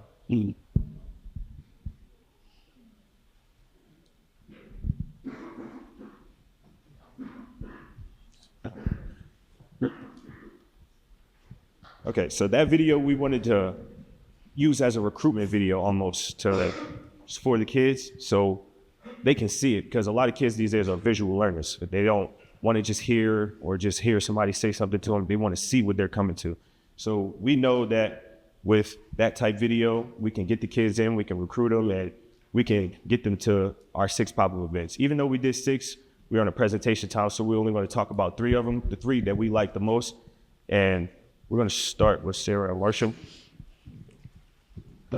Yeah, so the first pop-up event we like to do is a basketball game event. What that event consists of is we're going to have the Sacred Heart School and the Heart of Camden come to a basketball game here at Chestnut Hill. We're to put that together through our connections for the basketball team, me, Landon, and Jordan for the men's team, and Sarah for the girls' team. What that event looks like is the kids will come watch the girls shoot around, watch both men's and women's basketball games, and also have a guided tour of the campus and make posters, and eventually have a meal in the caf. This is a great opportunity for the children to come to Chestnut Hill to see how the college campus works, and it ultimately goes along with Heart of Camden's mission by stepping outside of their walls and not just learning stuff just in the classroom. To piggyback off him, we worked with my coach, Coach Fox, and we worked with the men's coach, Coach Rad, and they came up with this idea with us. So we were gonna have them make posters, watch our games, go through shoot around with us, like get the feel of how you could play a college sport in college. So we were just gonna take them around like a day in the life of like the game days, so they can just like understand what we do before we game. All right, so next we have, for our next events, we have the father-daughter and mother-son dance, which we think that these would be great ideas for one of the pop-up events. And personally, I have a younger sister and a father, and I know how much like these mother-son and father-daughter dances mean to him. So the main goal of this event, or these 2 events, is to strengthen family bonds, bring Camden families together, and then also support Heart of Camden in their programs. The experience that people will get during these events is they'll get to, do the dance, have music. We'll have a theme decorations, a photo backdrop, which could say Heart of Camden. And then we'll also have games and activities such as Best Do a Dance competition. And then also, I was gonna say, for the promotions and donations, we would promote this event through flyers, local schools, community centers, and then also social media.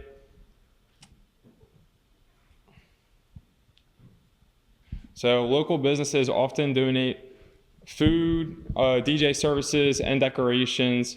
And here at CHC, we have an alumni who works in the music industry, and he's a DJ. And he stated that he's willing to help us find volunteer DJs.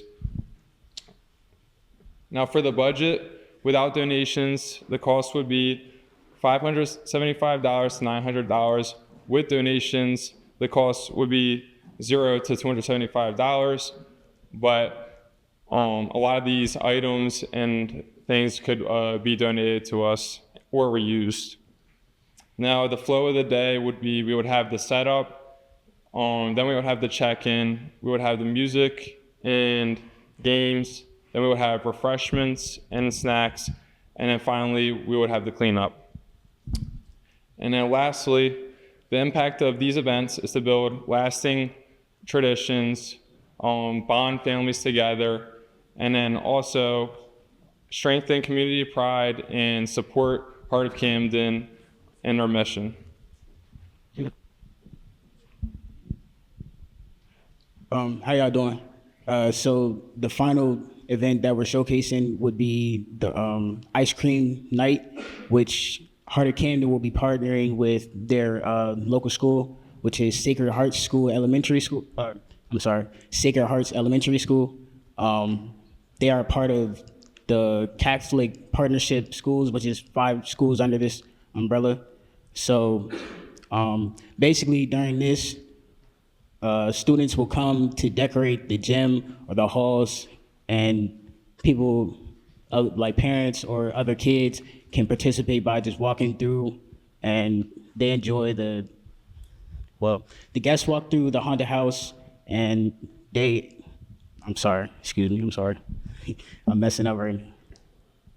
But the students come and, they give people who are walking through the trail a scare, and, it's just, they enjoy the night, and then at the end of the event, then everybody gets to indulge in ice cream. Some of the volunteering roles that the older kids, which are 7th to 8th graders, can participate in. They get to create the themes and create the layouts. Some of them get to dress up as like monsters and whatnot to, scare whoever's walking through. Some of them will be providing the ice cream and serving them to the younger kids and whoever wants to indulge. And then we also have a media crew who records the success, the celebration, the fun parts. And then we'll just have a cleanup crew after that, at the end of that. And just to piggyback off what he's saying, we really just wanted to so me, when I was in middle school, we had this thing where 7th to 8th graders would paint their faces and they would get like LED lights and stuff like that. That's already probably there because sometimes sports use them or sometimes other departments use them for other things. So maybe sometimes we already have half of the things that we already need. So it's really just about showing up and the kids getting together as like a grade or a group and as a grade and to really decorate. And once they decorate, they can have fun scaring everybody. And while they come through, everybody gets their scare. That's why it's called an ice cream night. So at the end, you get the scream, then you get the ice cream. Yeah, that's really how we really wanted to implement the youth into Heart of Camden. Me personally, I think this is really important because the youth is what's next, and what's next to come is what's going to be all of us. So we have to really pound like the youth to be better, because if we don't, then we're in trouble. They're the future. Thank you.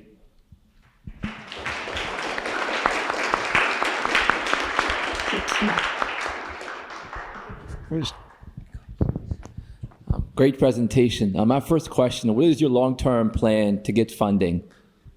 Funding, is not really the biggest problem that we would have, honestly, because most of the things that we'll do for pop-up events will be donations. So funding won't have to be a big problem, but if it is, Heart of Camden takes a lot of donations from places. A lot of people donate to Heart of Camden just because of who they are. They're a nonprofit organization that's doing a good thing. So a lot of people will like to reach out and donate. And that's also what helps with our partnership with the alumni like you guys. When we partnership with them, they partnership with us, and we're all family at that point. So anything they need, they could call us and they could call alumni and we can get that done. Easy. My second question is, how will you guys measure impact aside from attendance and success?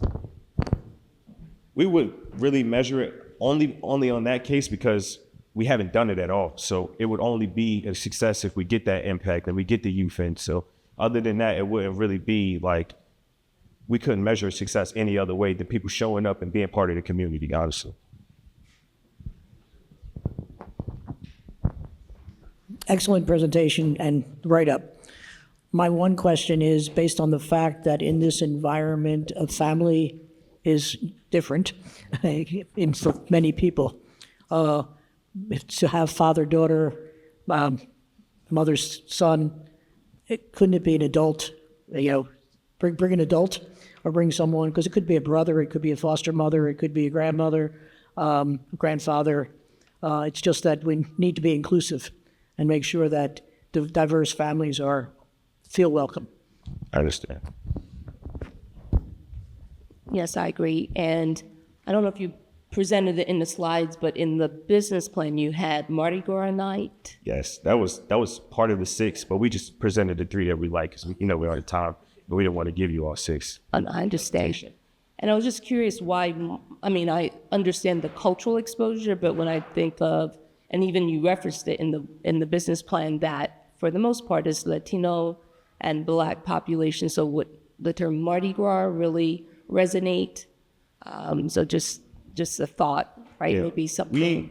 So like I said in the beginning, we wanted to plan after the New Year. So while we were in class with our 11 classmates, thank all y'all actually, they brought up ideas to us, and that's something that Latin Americans and African Americans don't usually partake in. So let's get them into that. Let's do something different. Let's do something that they'll like, and they'll make masks and run around with their mask on, and things like that. It's just fun, and I know how that feels, and I expressed that to them the whole time, that I know how it feels to want to be part of an event like that. Like growing up, I didn't have no events like this. So like if I can get, like I said, we can get 5 to 6 kids to come here just off that one event, just off the basketball game. They're like, wow, like I really love this environment. Like that's what happened to me. So I would hope for a lot of kids to happen with them too. So I would think we just want to step out of that comfort zone and just get these events at us. And just following up on the previous question about metrics, success metrics, like you mentioned one, if they attend college, it seems that would be of interest to you long term. But any thoughts about career exposure, workforce exposure? That's really the greatest bridge out of poverty, right? So any thoughts of how to integrate that? Right. So we also talked about, like, even though we're done and the business plan is done and all that, we've had 2 to 3 weeks after this to pound on this more. So we really thought about having interns or for the high school and showing them how it feels to be like a worker and how it feels to have a boss and for somebody to tell you to do this and do that. You follow that, and that stuff carries on. It just takes you through the world, and it just really carries on. So we, like I said, I think that's what it would be. I think it's a great project, and obviously you're trying to change lives, which is commendable. Congratulations on all of that. Thank you. I think using sports, society loves sports, kids love sports, everyone wants to be like Mike. LeBron. And it's a good debate. Could be.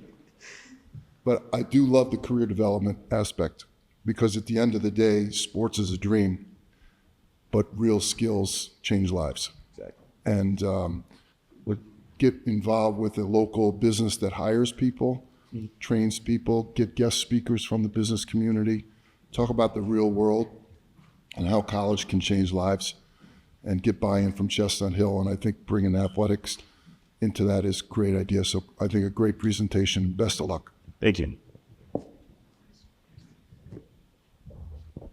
So first off, you guys gave a great presentation, and to echo sentiments of other panelists, the objective is very commendable.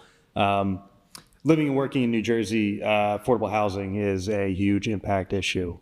So what is the market look like? Other competitors that are also in this space, are they doing anything similar to what you guys are doing? Yeah. So if you could, as you can see in our business plan, we mentioned other platforms that have nonprofits that kind of are doing more. So we put in the business plan for them to see that they can piggyback off these things. It's no shame in stealing ideas and blossoming on them. So there's no shame in that. So I feel as though when we put it in the business plan for them to see, that's what I expect for them to commend on or just keep going with it, honestly. That's it. Again, another great presentation. I always love impact organizations. Impact stories are important. One of the most important things is, data is one of the most valuable things. So with tracking the success of anybody involved with the Heart of Camden. That's going to be important. So. Yeah, because I think in the future, even with being able to even get some really good grants, like having the numbers is going to be really important in regards to that. So have you guys thought about even going back from, like past 10 years or so, from people who have been part of this whole movement and kind of seeing how the success has been to kind of really track just kind of like how things are going with anybody involved in this? Yeah, so personally, when we met with Adrian on Zoom most of the time, we really was trying to like get to what we want to do now. We really didn't. We know the history of it because we had to learn the history to even know how to finagle around how they want to move. So we learned the history of it, but we're not really, I want to say like we're not really worried about it, but we really just wanted to get in the information that we could, even though like, how the business world is. Sometimes you got to pivot and adjust. And we had to pivot and adjust a couple times actually doing this project, but it's no problem. When we pivot and adjust, you just got to make it work. So sure, absolutely. But always remember, history is always is one of the most important things, so it doesn't repeat itself. So get in order to really get good numbers, they're gonna want historical data. So and then that allows you to be able to pivot in a more empirical way to the right type of setting or place or just purpose. So just know, just in the future, beyond this, making sure you know as much of history as possible, and especially the numbers wise. Right. That was like mostly our point too. Like with most of these events, we wanted to make sure these don't be one-time events. Like all these events you can do year by year by year. We wanted to make it a tradition so we can create history almost more so than reach back into the history that's not what we're doing now. So, and that's what people love, success stories. So the numbers of the people who are coming to these things is going to be important. So like the first year, only 5 people came, cool. Next year we're seeing 35, then 100. Then now more people are seeing the momentum, and they're gonna want to be involved in any other type of way. So always remember, data is one of your most is one of the most valuable things. Thank you.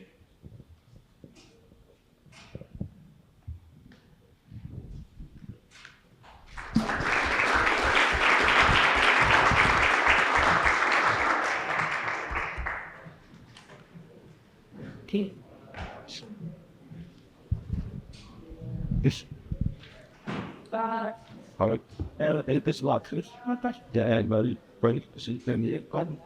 right, next up for the computer science portion of this is Lenny and Yassine.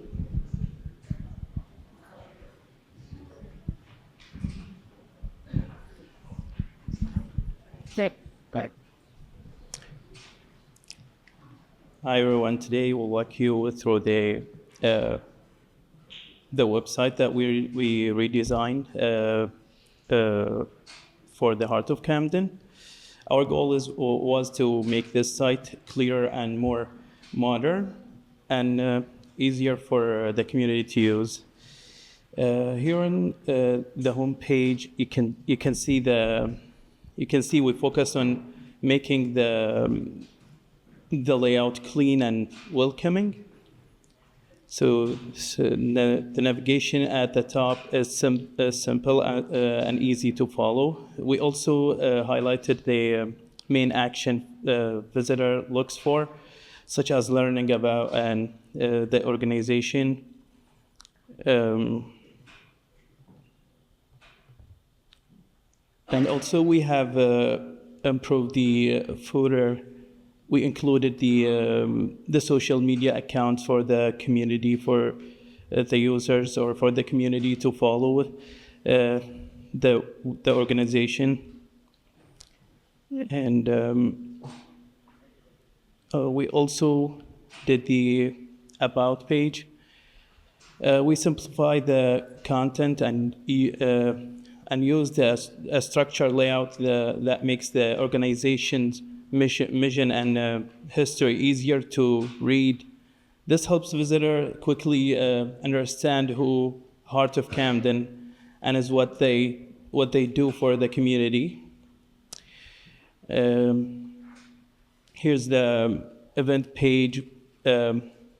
We organize events in a clean visual way so users can easily see what's coming up. This makes it simple for community members to stay updated and get involved. And here's the apply for housing page. We made the instructions and the steps very clear, so users know exactly how to apply. The layout is straightforward, and the information is easy to follow, which is important because this page is used often by community members.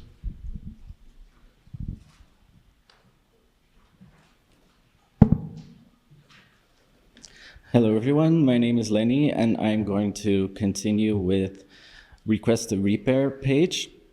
So for this page, our goal was to make the Request a Repair process really simple and easy for people to understand and to submit their requests, especially for people who are not familiar with online forms. We also included a need assistance section for people who might need any help. Then we also have our community page. On this page, we wanted all information to be easy and fast to understand. So we grouped the Vision 2025 initiatives all into groups, into a grid with icons that are really easy to understand for each group of people. It makes it really easy to understand and it grabs your attention really quickly. Yep. And it makes it obvious what the page is about. We also spaced out most items on the website because that was really necessary. On the original website, that was not the case. Then we also have a volunteer page. For this page, we wanted people to understand what it means to be a volunteer at Heart of Camden. So we started the page with a little bit of information about what it means to be a volunteer and what to expect as a volunteer. And then you can also sign up to be a volunteer. And then the donate page, which is really important for Heart of Camden. We really try to make people donate. It's really important for this organization. So we wanted people to know what it means to the organization to donate and what your donation might actually support. So this is the donate section. And that concludes the website. Thank you very much.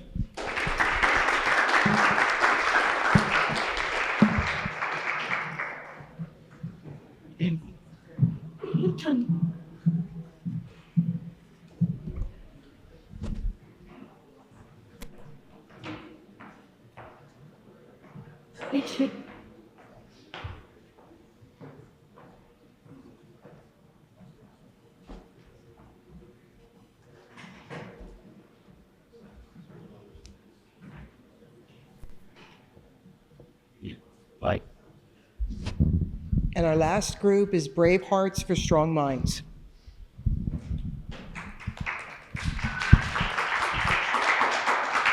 Good afternoon, everyone. As you all know, today we are presenting our semester-long senior seminar project. As a group, we were graced with the task of developing an event for the nonprofit organization Brave Hearts for Strong Minds, which is an organization rooted in community, education, and music. Our proposal details the development of a concert-style fundraising event hosted here at Chestnut Hill College, developed in partnership with Brave Hearts for Strong Minds and potentially another nonprofit organization by the name of Rock for Doc. These are two organizations, both based in the Philadelphia area, both with strong musical ties, who share a very powerful mission, supporting children who have suffered the immense tragedy of losing a parent. By hosting an event here at the college, we found an opportunity to not only raise funds, but also help create a space where community impact, live music, and civic learning can intersect. This project allows us to strengthen nonprofit partnerships while giving the college community a meaningful way to apply the principles of democratic engagement, providing opportunities for students, faculty, and community partners working collaboratively, equitably, and reflectively to address real social needs and strengthen the public good. The central message behind our project is simple. Music brings communities together, and together we can support families navigating unimaginable loss.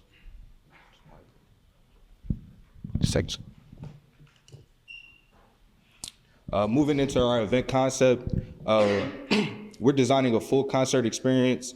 Multiple bands will perform Search Through Rock for Docs connections and Braveheart's pre-established connections, supported by a DJ/MC, CHC approved food vendors, and an organization engagement zone featuring QR code donation stations and storytelling visuals about both nonprofits. Our stakeholder group is intentionally broad and collaborative. It includes the 2 nonprofit organizations, CHC administration, and the rest of the respective college community. Our volunteer project team, vendors, performers, and a strong network of sponsors comprised of numerous local businesses, unions, and family foundations. Each stakeholder contributes to one shared purpose, delivering an event that is mission-driven, operationally smooth, and financially impactful for all the organizations involved. We've consolidated our objectives into one unified framework. First, the event aims to increase mission visibility for both nonprofits by integrating messaging into performance signage and the engagement zone. Second, it aims to provide hands-on civic learning opportunities aligned with our established service learning model, giving CHC students experience in planning, coordinating, and executing a real nonprofit event. And thirdly, it aims to generate sustainable revenue that directly supports the 2 organizations raising money for scholarship funds and family assistance programs. And finally, it aims to establish a replicable partnership and event model, strengthening ties between Chestnut Hill College and the 2 nonprofits already working to transform the lives of grieving families. I'm going to give the mic to Sid now. He's going to explain our project deliverables. So we have 3 objectives that we think are going to help us make this fundraising event successful, and they are fundraising money, awareness, and community gathering. So to reach these objectives, we have planned a few events, such as we have called 2 to 5 musicians that are going to perform to entertain the people that are getting a ticket to be a part of this event. And then we have something called as the Brave Hearts Engagement Zone, where people can come and meet the team and other people that are connected to this mission and know more about our fundraising program. Then we have also, our team is going to spread more awareness, we're going to have some small video ads, and also,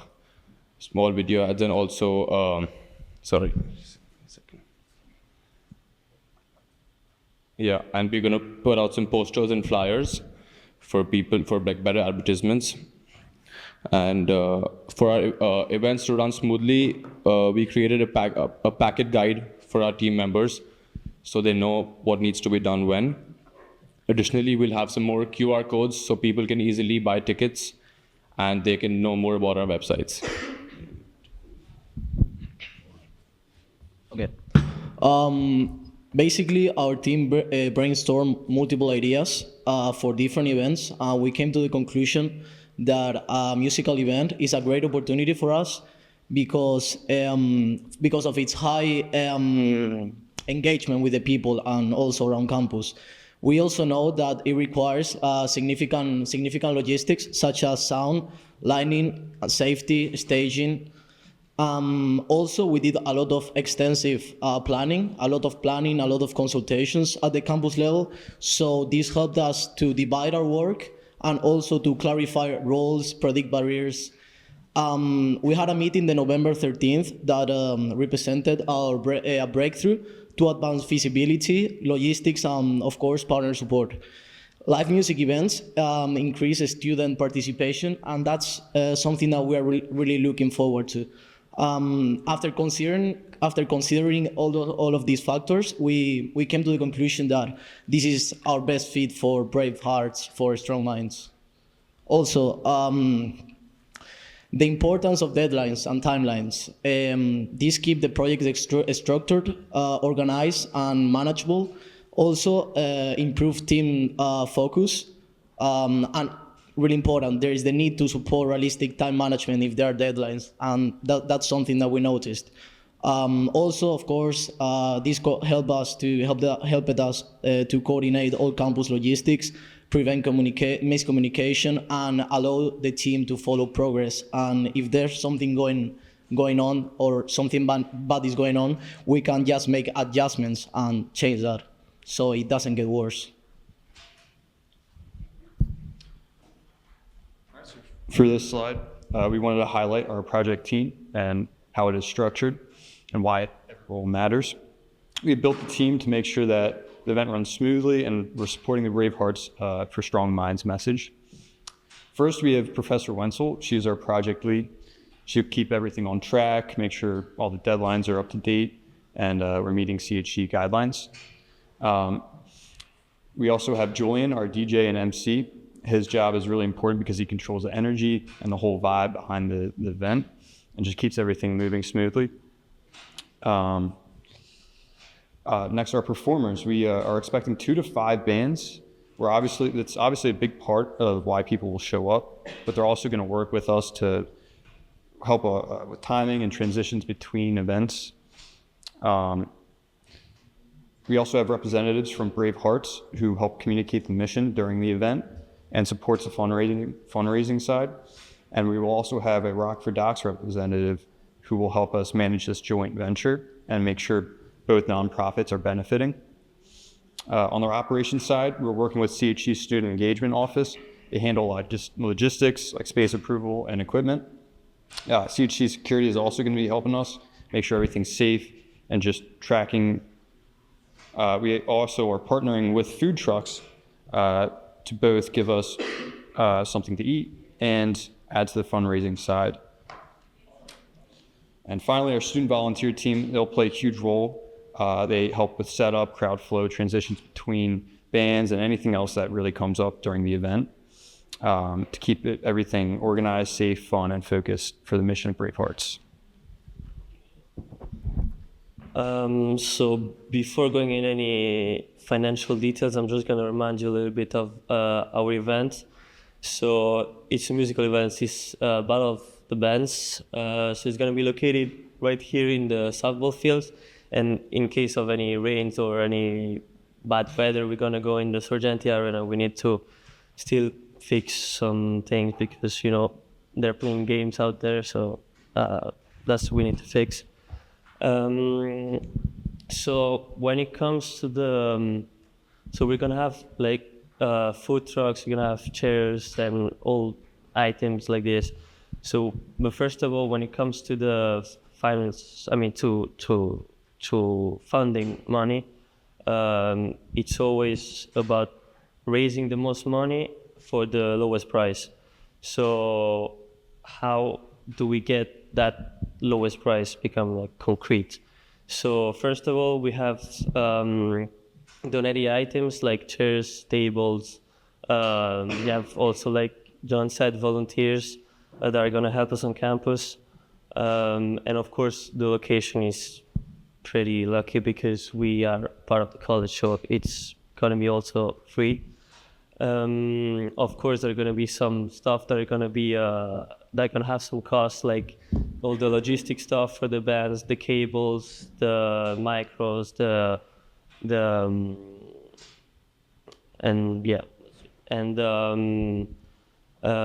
so now how do we make money? So we're gonna have ticket sales, we're gonna have 50-50 raffle, and we're gonna have, as John said, food trucks coming, which we are gonna get 50% of their profit share. So they're gonna come, we're not gonna pay them to come, which is they're gonna make their own profit, and from there we're gonna get 50%. Then of course online donations, and the most important, the sponsorships, the corporate sponsorships. So it's gonna be in between a range of $500 and $1,500, and we are looking for a $10,000 donations at the end totally. Of course, there's risks outside the weather, then the security phase, because we're gonna need some security on campus to organize all this, and also an expected equipment cost, like if some bands have some special needs, or maybe they want to bring their stuff, and then we have to include that in the payment. So yeah, I think with all the sponsorship interest and the low expenses, luckily that we have, this can be a really good event. So Thank you for listening. Thank you, Rita, for helping us through those months. I know it was really easy. And thank you for the business to following us through the whole process.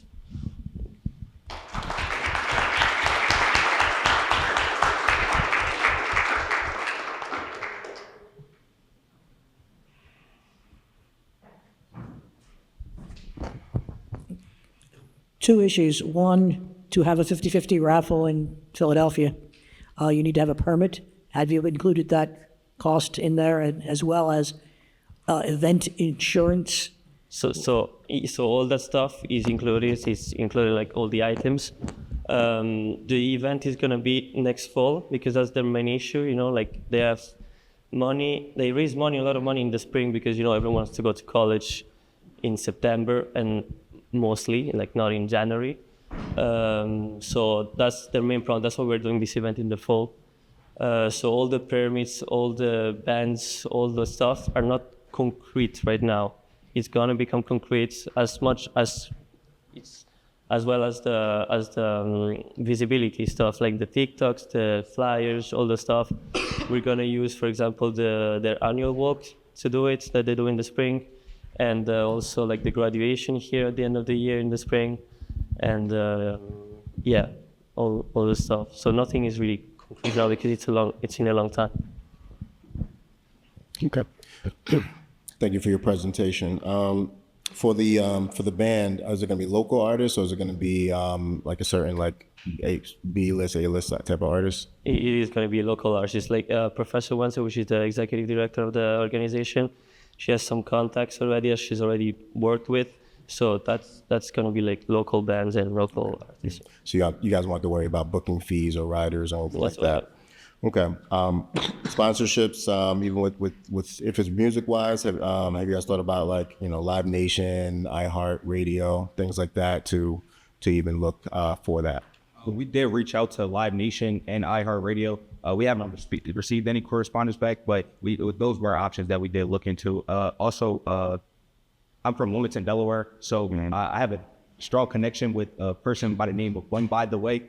He runs a music studio in Wilmington, and he's also, I've also reached out to him to try to see if he would be willing to, donate any sort of like musical equipment and even sponsorship. Okay.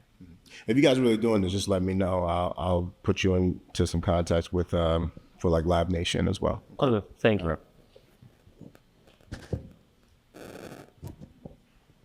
So just in terms of follow-up, I know that this is, for the most part, one-time event. Are you collecting names? Will they be on mailing lists, text messages? What's the follow-up afterwards? So sorry, can you repeat the question? I didn't really hear that. So in terms of follow-up of the attendees that go to the event, will there be a follow-up strategy to engage people that went before? After the event, you're saying? After the event. Yeah. So that's our also goal, because the goal of these events is like to connect people, because if you don't connect people, like people need trust, to donate and to do that stuff. So if you don't connect and create a real relationship with people, that's why we bring in food trucks, we bring in games in, we bring to everyone to like mix together. So after that, the community of Brave Hearts with Strong Minds will be more connected, and hopefully also like it's gonna go bigger, like more wide. So how will you do that? So we decided to use a form of email capture, like as far as like to track metrics of engagement within the engagement zone, that we outlined that in the business plan. But we want to have a 80% satisfaction rate amongst attendees. So that would be in a form of a survey that we would send out due to like email capture and those sorts of things. So with the email capture, go to another event? Like, how do you keep them engaged afterwards? I know that's the collection. Oh, yes, ma'am. So basically what we want to do is try to create a replica or a event that we can replicate. And so in a sense, yes, like the email capture would help us with future events. Okay. Just one quick question. Are people not affiliated with Chestnut Hill invited off campus? Of course. There's going to be like a student fee, the adult fee, and the youth fee. like for everyone to come, and especially for the campus. Do you have security in your budget? Yeah. In the Philadelphia region, in my time, there were two institutions that took care of fatherless children. One was Girard College, and the other was the Ellis School for girls. Ellis is now a grant funded through high school, and Girard they went to Orphans Court and had their mission changed because it was for white men, single, yeah. But anyway, those graduates, I think, would be very interested in providing college education to someone who lost a parent. So it might be something that if you contacted those two organizations to find out if there was anyone who would be interested in supporting you. Yeah, of course. Thank you.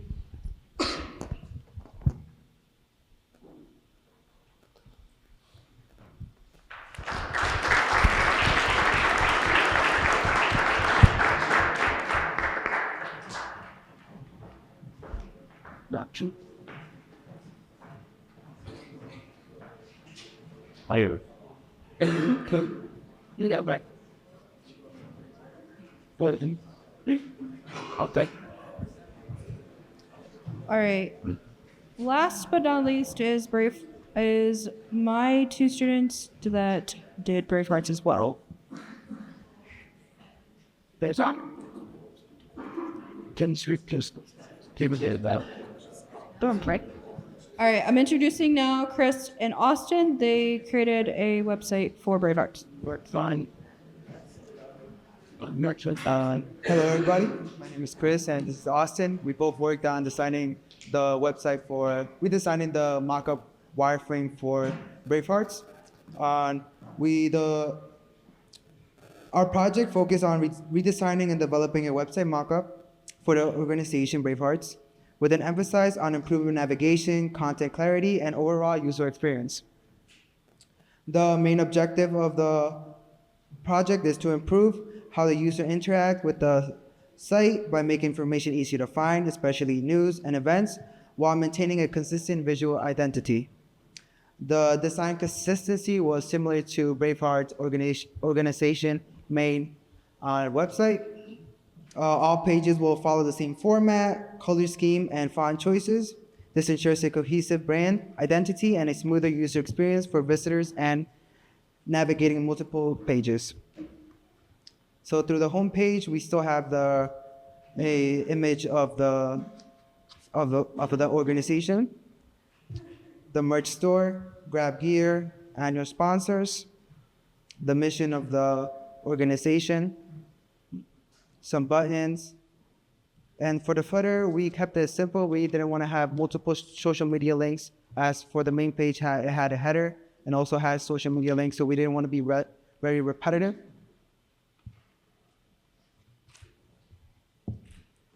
For the About Us, same, our mission, what they stand for.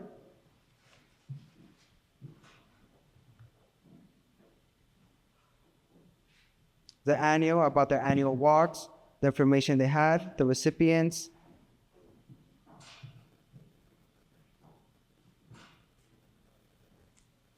And our sponsors. And we also worked on focusing on the news, working on this, adding everything collectively for the news, calendar, and fundraiser, which my peer Austin will be talking about.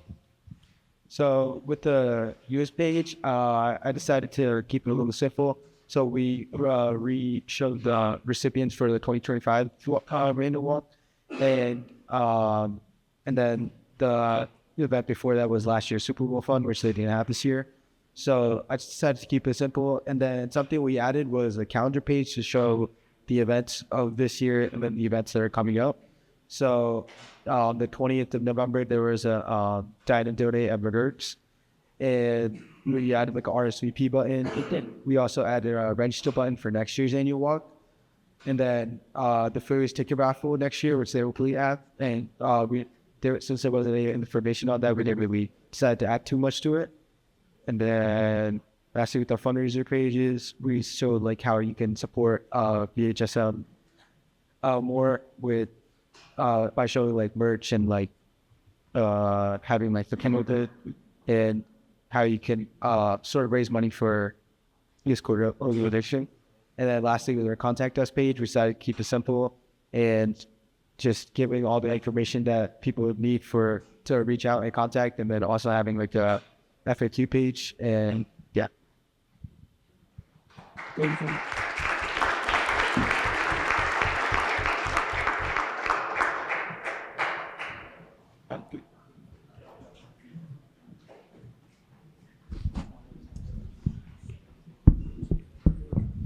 Somebody's phone?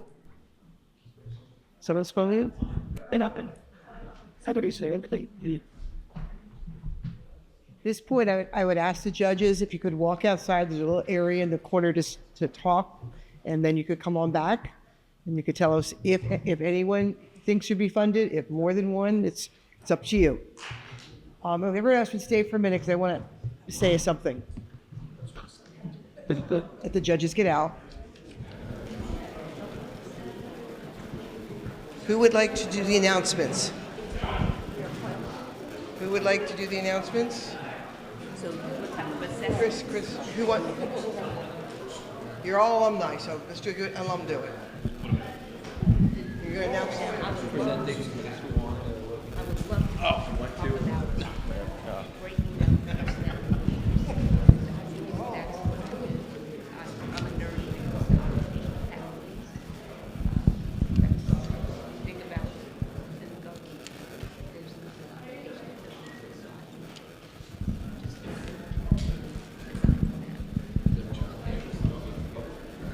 Are we good to go? All right. First off, I want to say thank you all for presenting. I know it's not easy stepping in front of people talking about what you're trying to do, especially when it's not something you have all the details on most of the times. We know the business may be busy, your lives are busy as well, so I know it's very challenging to get all the information and time you put into it. So thank you for taking the time to do all of that.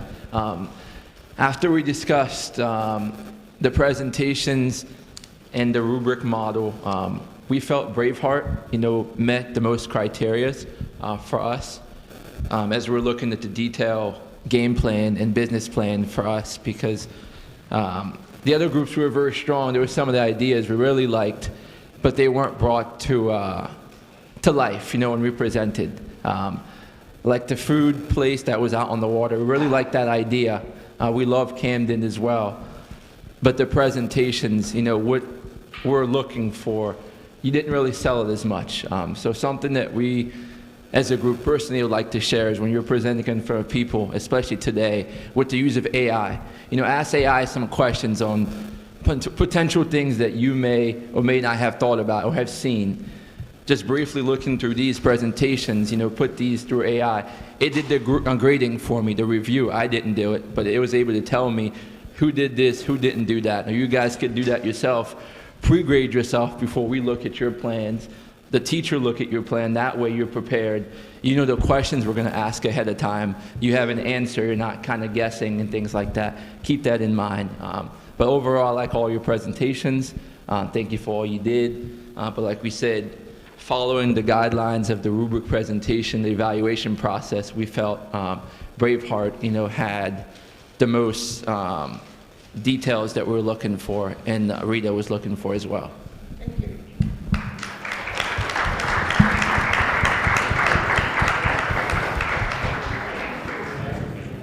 I want to thank the judges. You guys are all just wonderful. Thank you all very much. And everyone have a really blessed holiday. Thank you.